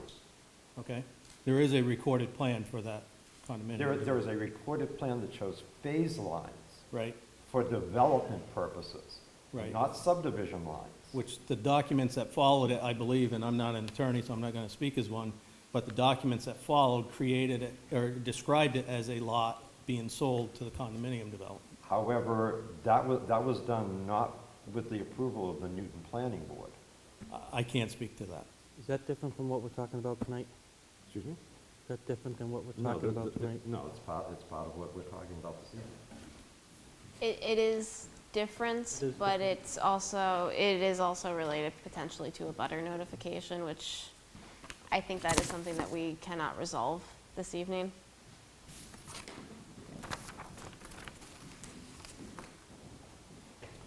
Okay, why don't we go through the criteria, starting with 27-3? I'd like to just submit this. This is the application sheet that has all the condominium owners. I'm not sure if we made the original application or not, but that has all the owners of the condominium on it, that they're aware of the application and were part of the application. We'll make a copy. So the first variance I'll speak to is 27-3, which is the frontage on Route 108. You want me to walk right through the 5 criteria? Yes. The variance is not contrary to public interest such that it would alter the essential character of the neighborhood or threaten the public health, safety, or welfare. The variance would not alter the essential character of the neighborhood or threaten the public safety, health, safety, or welfare. The variance will not change the use or the character of the neighborhood, as we are not proposing any site plans at this time, and when one is applied for, all local, state, and federal permits will be required, protecting all health, safety, and welfare of the public. Okay, are all the members in agreement with that first? I agree. Okay, I agree. All right, go ahead. Number 2, the spirit of the ordinance is observed. Explanation for 1 and 2. The proposed use must not conflict with the explicit and implicit purpose of the ordinance and must not alter the essential character of the neighborhood, threaten public health, safety, or welfare, or otherwise injure the public rights.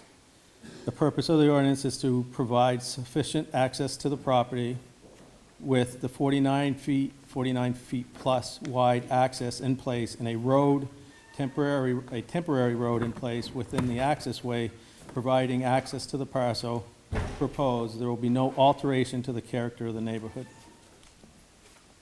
Everybody agree with that? Yeah, I agree. Second criteria, second? No? Okay, 3 approve and 1 disapprove, okay. Next. Number 3, substantial justice is done. The benefit to the applicant should not be outweighed by harm to the general public or other individuals. The benefit to the applicant is not outweighed by harm to the general public or other individuals. The variance will not alter the character of the neighborhood in any way as the access is in place and will continue to have sufficient access to the parcel. Okay, board members? Agree. Okay. Number 4, the values of the surrounding properties are not diminished.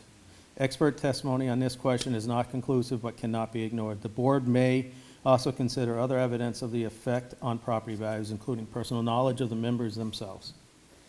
The value of the surrounding properties will not diminish as the use will not change due to the approval of this variance. The parcel will continue to be accessed as they are today and with no alterations to it. Everybody agree with that? Agree. No, okay, 3 to 1, all right. Number 5, Literal enforcement of the ordinance would result in unnecessary hardship. Unnecessary hardship means, explanation is, the applicant must establish that the property is burdened by the zoning restrictions in a manner that is distinct from other similar situated properties because of special conditions of the property that distinguish it from other properties in the area. There is no fair or substantial relationship between the general public purpose of the ordinance provision and the specific application of the provision to the property.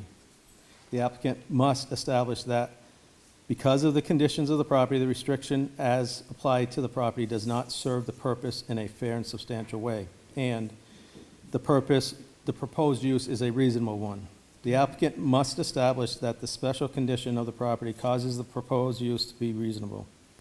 The use must not alter the essential character of the neighborhood. Alternatively, unnecessary hardship means that owing to special conditions of the property that distinguish it from other properties in the area, the property cannot be reasonably used in strict conformance with the ordinance. As an alternative to A and B above, the applicant can satisfy the unnecessary hardship required by establishing that because of the special conditions of the property, there is no reasonable use that can be made of the property that would be permitted under the ordinance. If there is a reasonable use, including an existing use, that is permitted under the ordinance, this alternative is not available. Due to the method the property was developed, multiple buildings developed on the same property, there is no way for the owner to sell the buildings in a fee simple manner. The variance would allow the owner to sell the existing building with fee simple parcels and not require the future owner to belong to a condominium association. What's the thoughts on the board? They agree with that statement? I agree. No? Okay, I do agree. That's 3-1. All right. Does somebody want to make a motion on 27-3? You want to do them all together, Tom, or do you want I almost think they probably need to be done individually. There is some differences in what. Yeah, we're going to do every variance individually. We will vote on them individually. So we've just gone through 27-3, and we're about to make a motion to whether approve or deny that particular variance.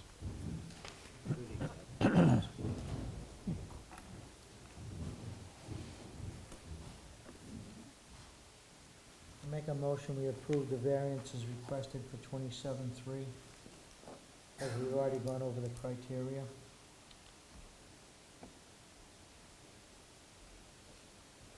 Somebody want to second that motion? Jack seconds the motion. Any further discussion? If not, all those in favor of said motion signify by saying aye. Aye. Aye. Okay, unanimous. Okay, now we can go on to lot 27-5, right? Read through the whole thing again, or just the explanation? You have Is to it- do the whole thing. You Are they have to all- do the whole thing, yeah. Are they all exactly the same as the prior one? No, because this one's a setback. Yeah. I think we, unfortunately, yes. Read I think through we should, everything. yeah. So this variance is for lot 27-5, section XX 25.1C, 50-foot setback to any lot line. Number one, the variance is not contrary to public interest such that it would alter the essential character of the neighborhood or threaten the public health, safety, or welfare. The variance would not threaten essential character of the neighborhood or threaten the public health, safety, or welfare. The variance will not change the use or the character of the neighborhood, as we are not proposing an alteration to the approved site plan that approved the building. This variance is required to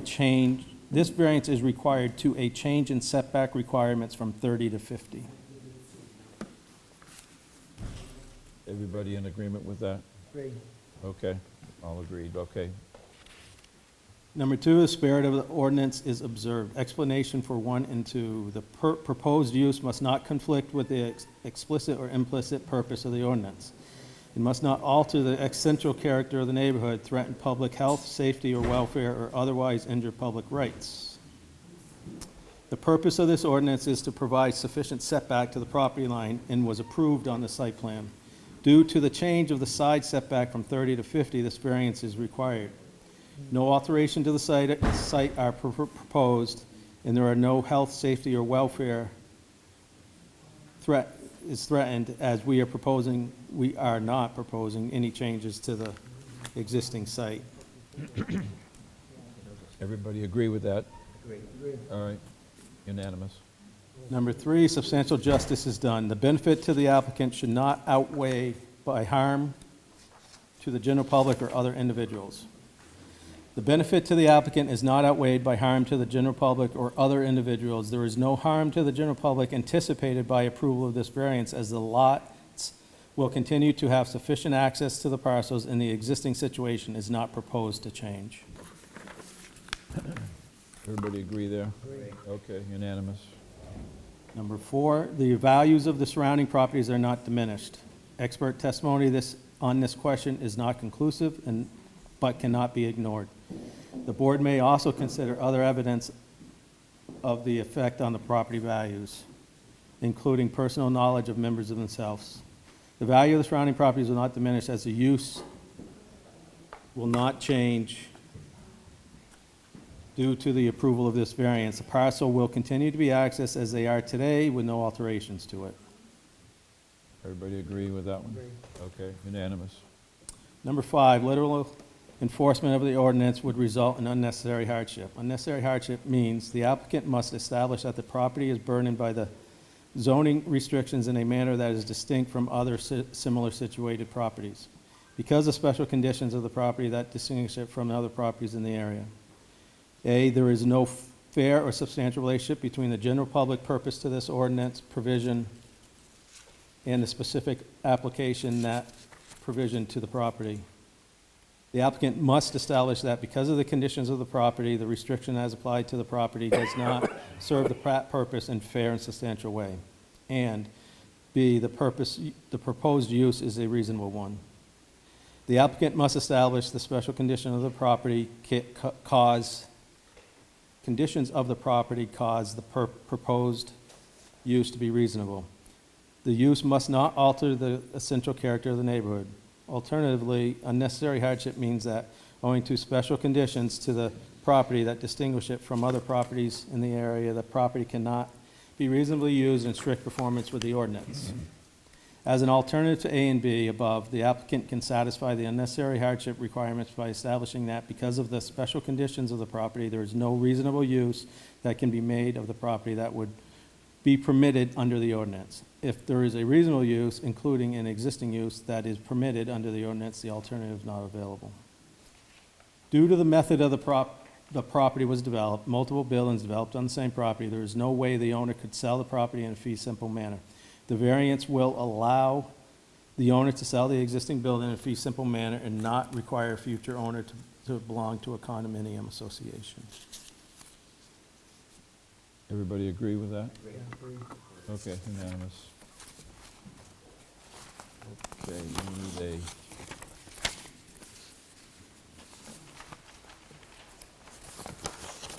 To make sure you get in the minutes that this is,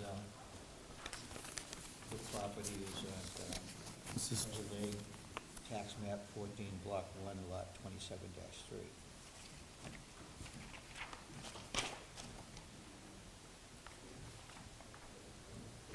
Make a motion that we approve lot number 27-5 request for a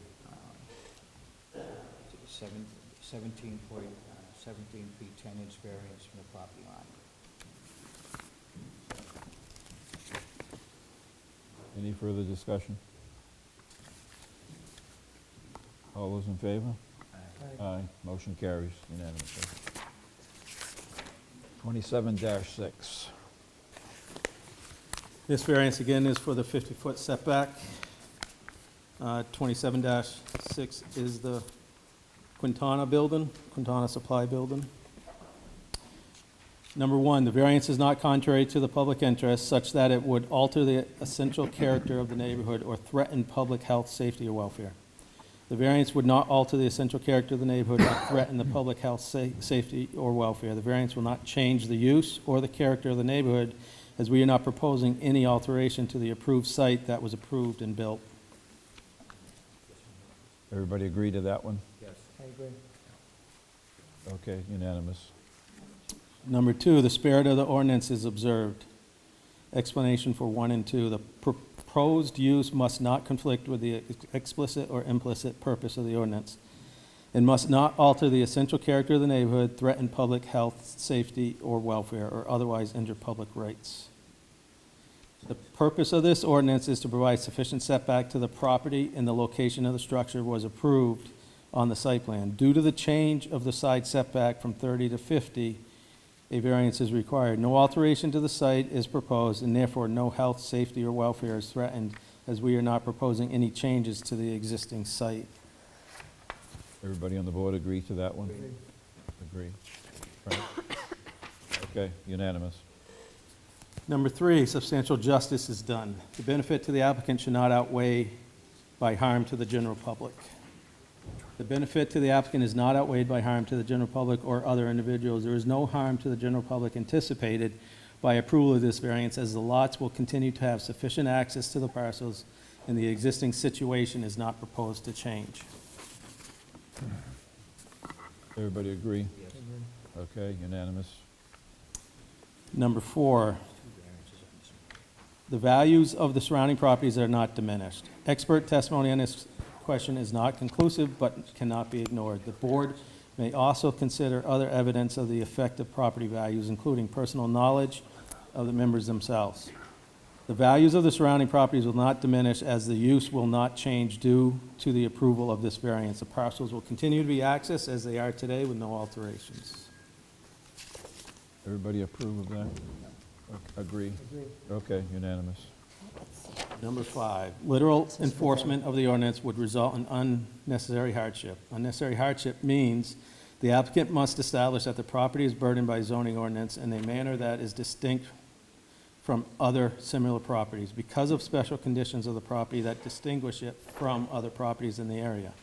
A, there is no fair or substantial relationship between the general public purpose of the ordinance provision and the specific application of that provision to the property.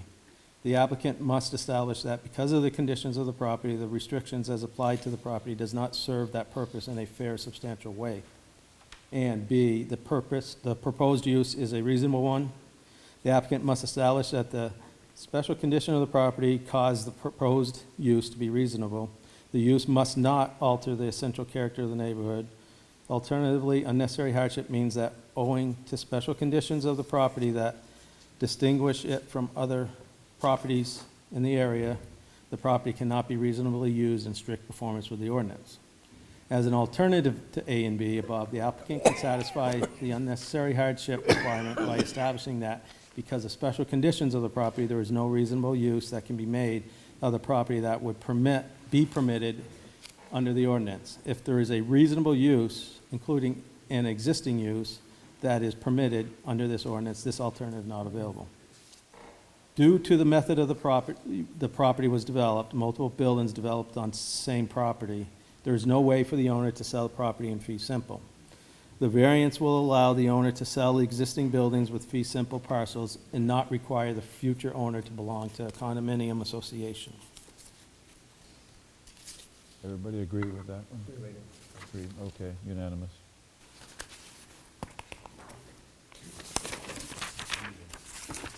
We need a motion on that one, 7.5. Talking about 27.6, right? Yes. Oh, okay, 27.6, yep. I make a That's- motion to accept the variances as read for 27-6 parcel on the aforementioned plan.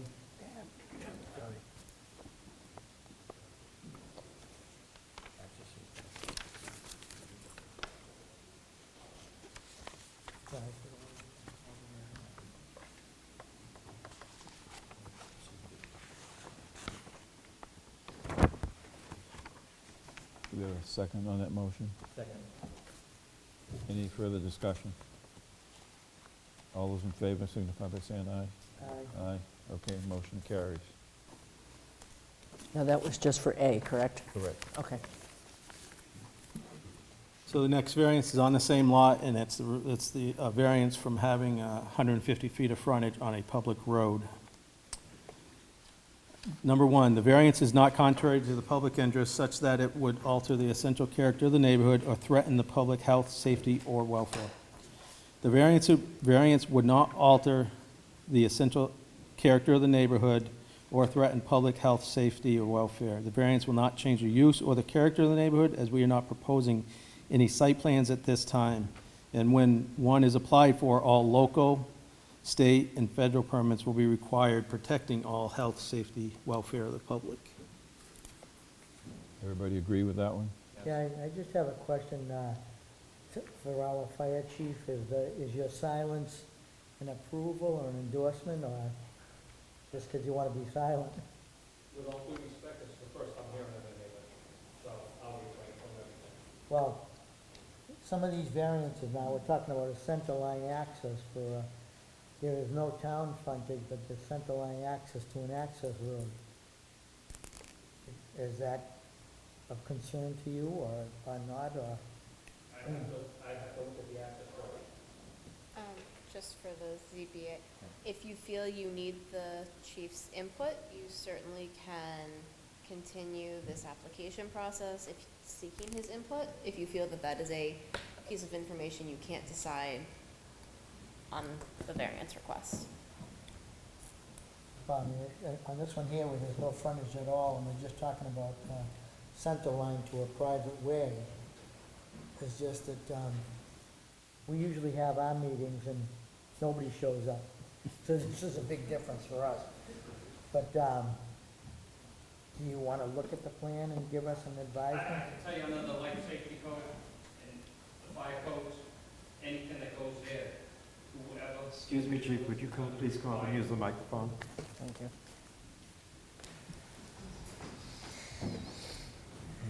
Evening. I can stand here and tell you, again, haven't looked at none of it.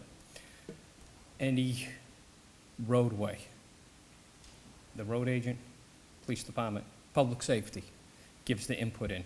I can tell you, under our RSAs, even if the board granted, any future plans would have to go through public safety for approval. So the board can grant a variance, just like the planning board can grant any variance they want. Depending on what it is, it has to go in front of public safety for approval. So we can overrule public safety. Okay. So, Thanks, Chief. I wasn't trying to put you on the spot. So did we agree on that Yes. first one? Yeah. Okay. All right, unanimous.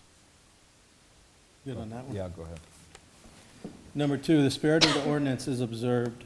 Explanation for 1 and 2, the proposed use must not conflict with the explicit or implicit purpose of the ordinance. It must not alter the essential character of the neighborhood, threaten public health, safety, or welfare, or otherwise injure the public rights. The purpose of the ordinance is to provide sufficient access to the property. With the 40-foot wide accessway in place and a road already in place within the accessway, providing access to these parcels proposed, there will be no alteration to the character of the neighborhood. Everybody agree on that one? Agreed, okay, unanimous. Number 3, substantial justice is done. The benefit to the applicant should not be outweighed by the harm to the general public or other individuals. The benefit to the applicant is not outweighed by harm to the general public or other individuals. There is no harm to the general public anticipated by approval of this variance, as the lots will continue to have sufficient access to the parcels via the private access way. Everybody agree with that? Okay, unanimous. Number 4, the values of the surrounding properties are not diminished. Expert testimony on this question is not conclusive but cannot be ignored. The board may also consider other evidence of the effect of the property values, including personal knowledge of the members themselves. The value of the surrounding properties will not be diminished, as the use will not change due to the approval of this variance. The parcel will continue to be accessed as they are today with no alterations. Agree with that, everybody? Yeah, okay, unanimous. Number 5, literal enforcement of the ordinance would result in unnecessary hardship. Unnecessary hardship means the applicant must establish that the property is burdened by the zoning restriction in a manner that is distinct from other similar situated properties. Because of special conditions of the property that distinguish it from the other properties in the area. A, there is no fair substantial relationship between the general public purposes of the ordinance provision and the specific application of that provision to the property. The applicant must establish that because of the conditions of the property, restrictions as applied to the property does not serve that purpose in a fair, substantial way. And B, the proposed use is a reasonable one. The applicant must establish that the special condition of the property cause the proposed use to be reasonable. The use must not alter the essential character of the neighborhood. Alternatively, unnecessary hardship means that owing to special conditions of the property that distinguish it from other properties in the area, the property cannot be reasonably used in strict performance with the ordinance. As an alternative to A and B above, the applicant can satisfy the unnecessary hardship requirements by establishing that because of the special conditions of the property, there is no reasonable use that can be made of the property that would be permitted under the ordinance. If there is a reasonable use, including an existing use, that is permitted under this ordinance, this alternative is not available. Due to the method of the property was developed, multiple buildings developed on the same property, there is no way for the owner to sell the buildings in a fee simple manner. The variance will allow the owner to sell the existing buildings with fee simple parcels and not require the future owners to be a member of a condominium association. Everybody agree with that one? Okay, unanimous on that.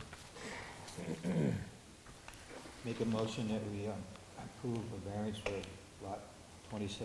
This is the second variance. And variances 2 is allowed to allow a parcel to have less than the required 150-foot frontage on a public way.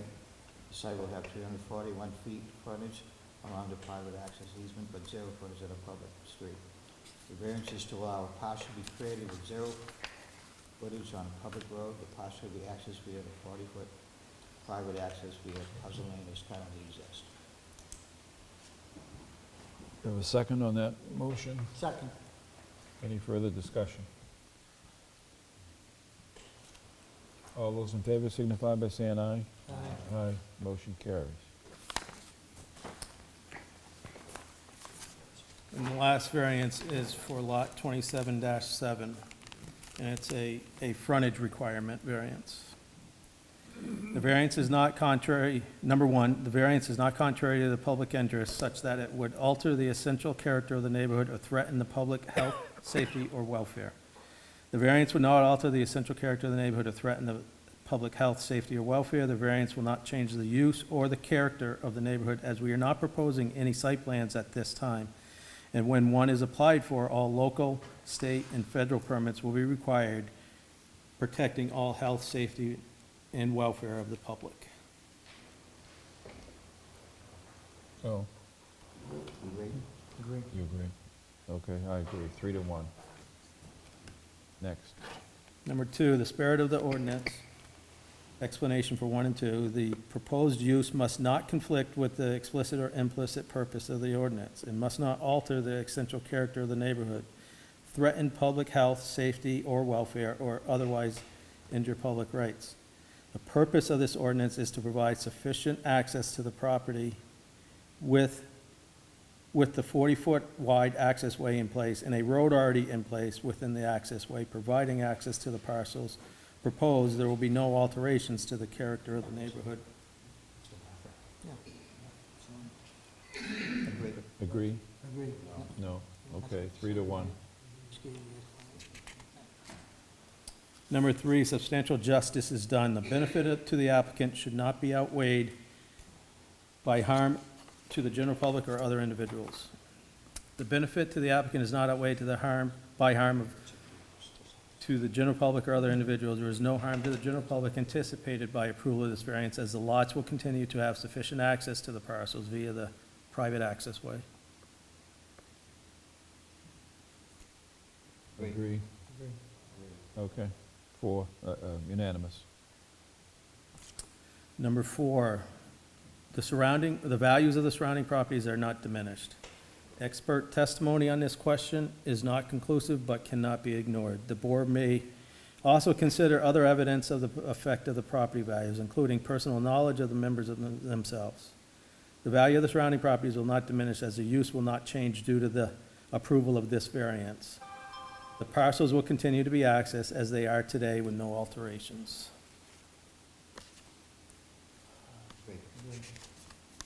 Agree, okay, unanimous. Number 5, literal enforcement of the ordinance would not result in unnecessary hardship.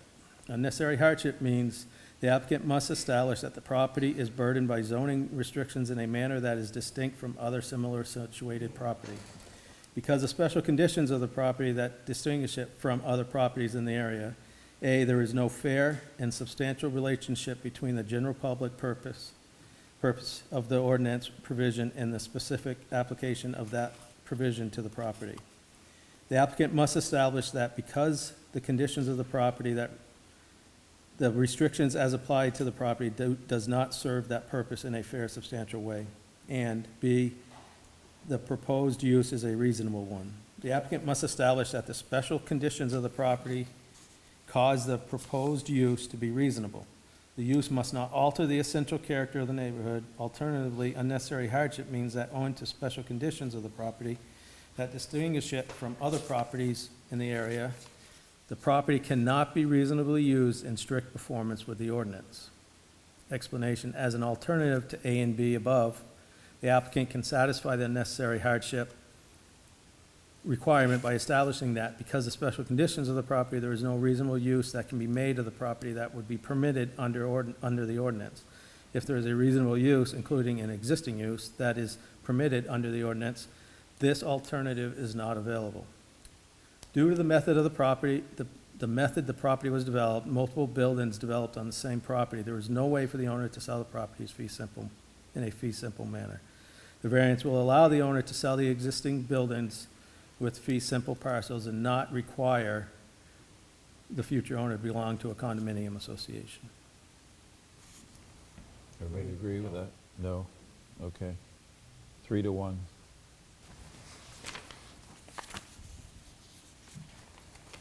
Make a motion that we approve lot 27-7. The variance is to allow the parcel to have less than required 150-foot frontage on a public way.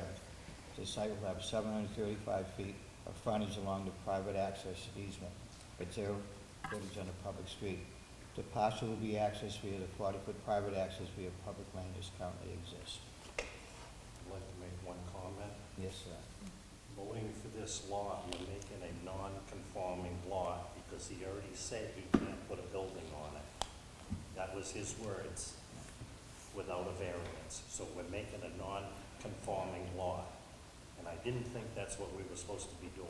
Well, I don't know how you could, I asked the question, I how know big a you- building can go on it, because it's a buildable lot. He said you can't put a building on it without a variance.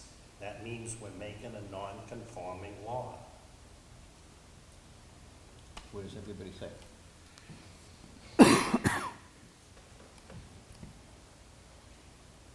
Just my opinion. That's We're what discussing I it. thought we were sitting Yeah. here to do. Did we have a second on that motion, by the way? No, not a second yet, no. We're in discussion stages. Well, maybe we should second it and then discuss it, maybe, and then we can, Second, Alan, or we'll just- I'll second the motion. okay, now we can discuss any issues that we might think that exist. It's a very valid point if it's a non-conforming lot. Have we determined that? And if it's like, if I look at the piece of property, what is the acres there? But, you know, in our hearts that if they want to build on it, that's just going to happen, but Right, but we shouldn't be making the lot to begin with for them to come back for the variances. good point.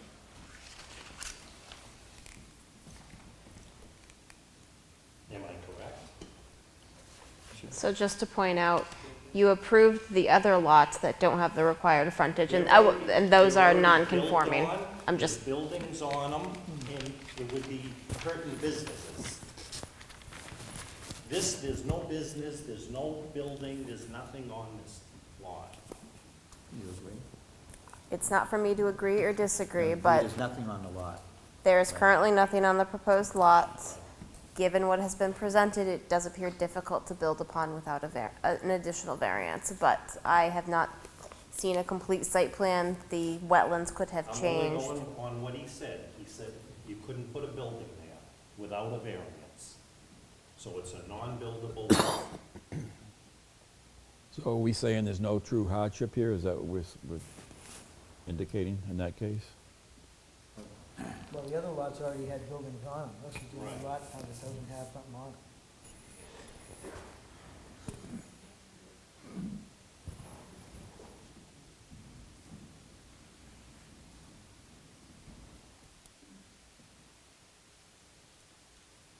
Good point.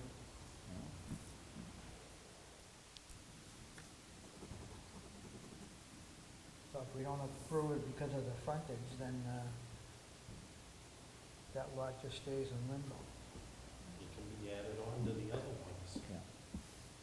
We'll add it on to the other one. Right. You make it conforming. So it would still not be a truly conforming lot, just so you, it still would not have any frontage, depending on how you were to reconfigure the lot lines. Right. But it could be, if they added another 15 acres to that lot, you could put a building on it. Potentially. Okay. That would require a lot line adjustment, correct? It would require A different changes than what has lot line been adjustment proposed, than yes. what's presented. Right.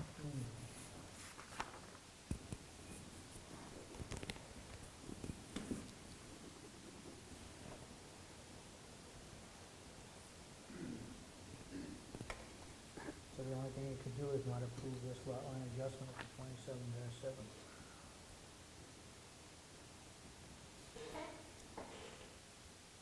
Are we ready for a vote then?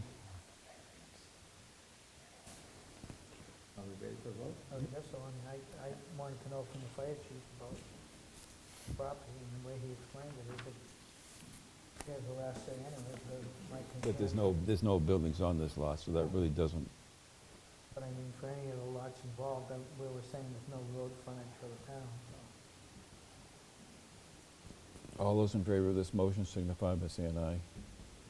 All those opposed? Aye. Aye. Okay.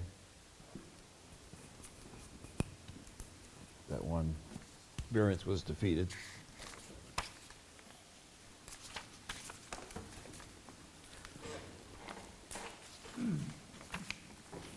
I believe that's all the variances. Right. Okay. Thank you. Thank you. Does somebody want to make a motion that we close the hearing? Make a motion that we close the hearing for Pardon? We'll do that, but let's close the hearing first. Yep. Okay, Jack made a motion that we motion to close. close the hearing for Want to second it? Second. All those in favor? Aye. Aye. Okay, motion carries. And you can approve your minutes. Okay, we need I to, will just ask if members of the audience are going to be leaving. Neither of the boards are finished with some other paperwork that they have to do, so if you would do so quietly, I would appreciate that. Thank you. Can I ask one question? You can ask 100 if you want.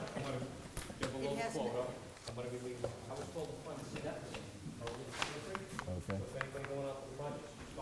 Thank you. thank you. And this, Lynn Jeffries, Ridgewood Road in Plastow. This is, I realize that this whole thing is up in the air. My question, you talked about a 200-foot setback from residential to light. Would that, That would Impact not, that would not apply in Plastow specifically. I don't know what Plastow's requirements are. It would only apply to property in Newton. so the property that's right on the line would have no setback to the It may have a setback properties? per in per Plastow? Plastow's regulations. Right, you'll have to check with Plastow's Okay. I don't know regulations for what that. those are Because we don't know what that is, sorry. If anybody did not hear what the fire chief said, if you're going down the front stairs, they're slippery. Actually, can we call her back for a second? Okay. Roger, I'm going to approve you as a voting member now, okay? Ma'am? Could you tell us who you are? I did, Lynn Jeffries. Thank you. Ms. Jeffries? Yes. At the point that there is a development on that land. That land, yep. And it covers that wedge that's in Plastow, there will be a Newton planning board meeting to discuss what happens on the Newton side of that line. Okay. The Plastow planning board will have to have a meeting to discuss what happens on the Plastow side of that line. Two separate meetings. No, Do yes, they they'll come have- together at some point? No. Because some of those lots that are proposed are split between the two towns. You will get notified of the meeting in Plastow if you're in a butter, and the meeting in Newton if you are in a butter. So Okay, will be two meetings. You will Okay. get notice of both. all right, thank you. Okay. Thank you. Okay, somebody want to make a motion that we accept the minutes of our last meeting? Second, made, okay. All those in favor? Aye. Motion carries. Yes. Is there any further business that? Notice of the last one as well. I don't know. Yeah, well, Did you close your application? Did you close it? We closed The the hearing. application? Yeah, okay. yes, we did. All right.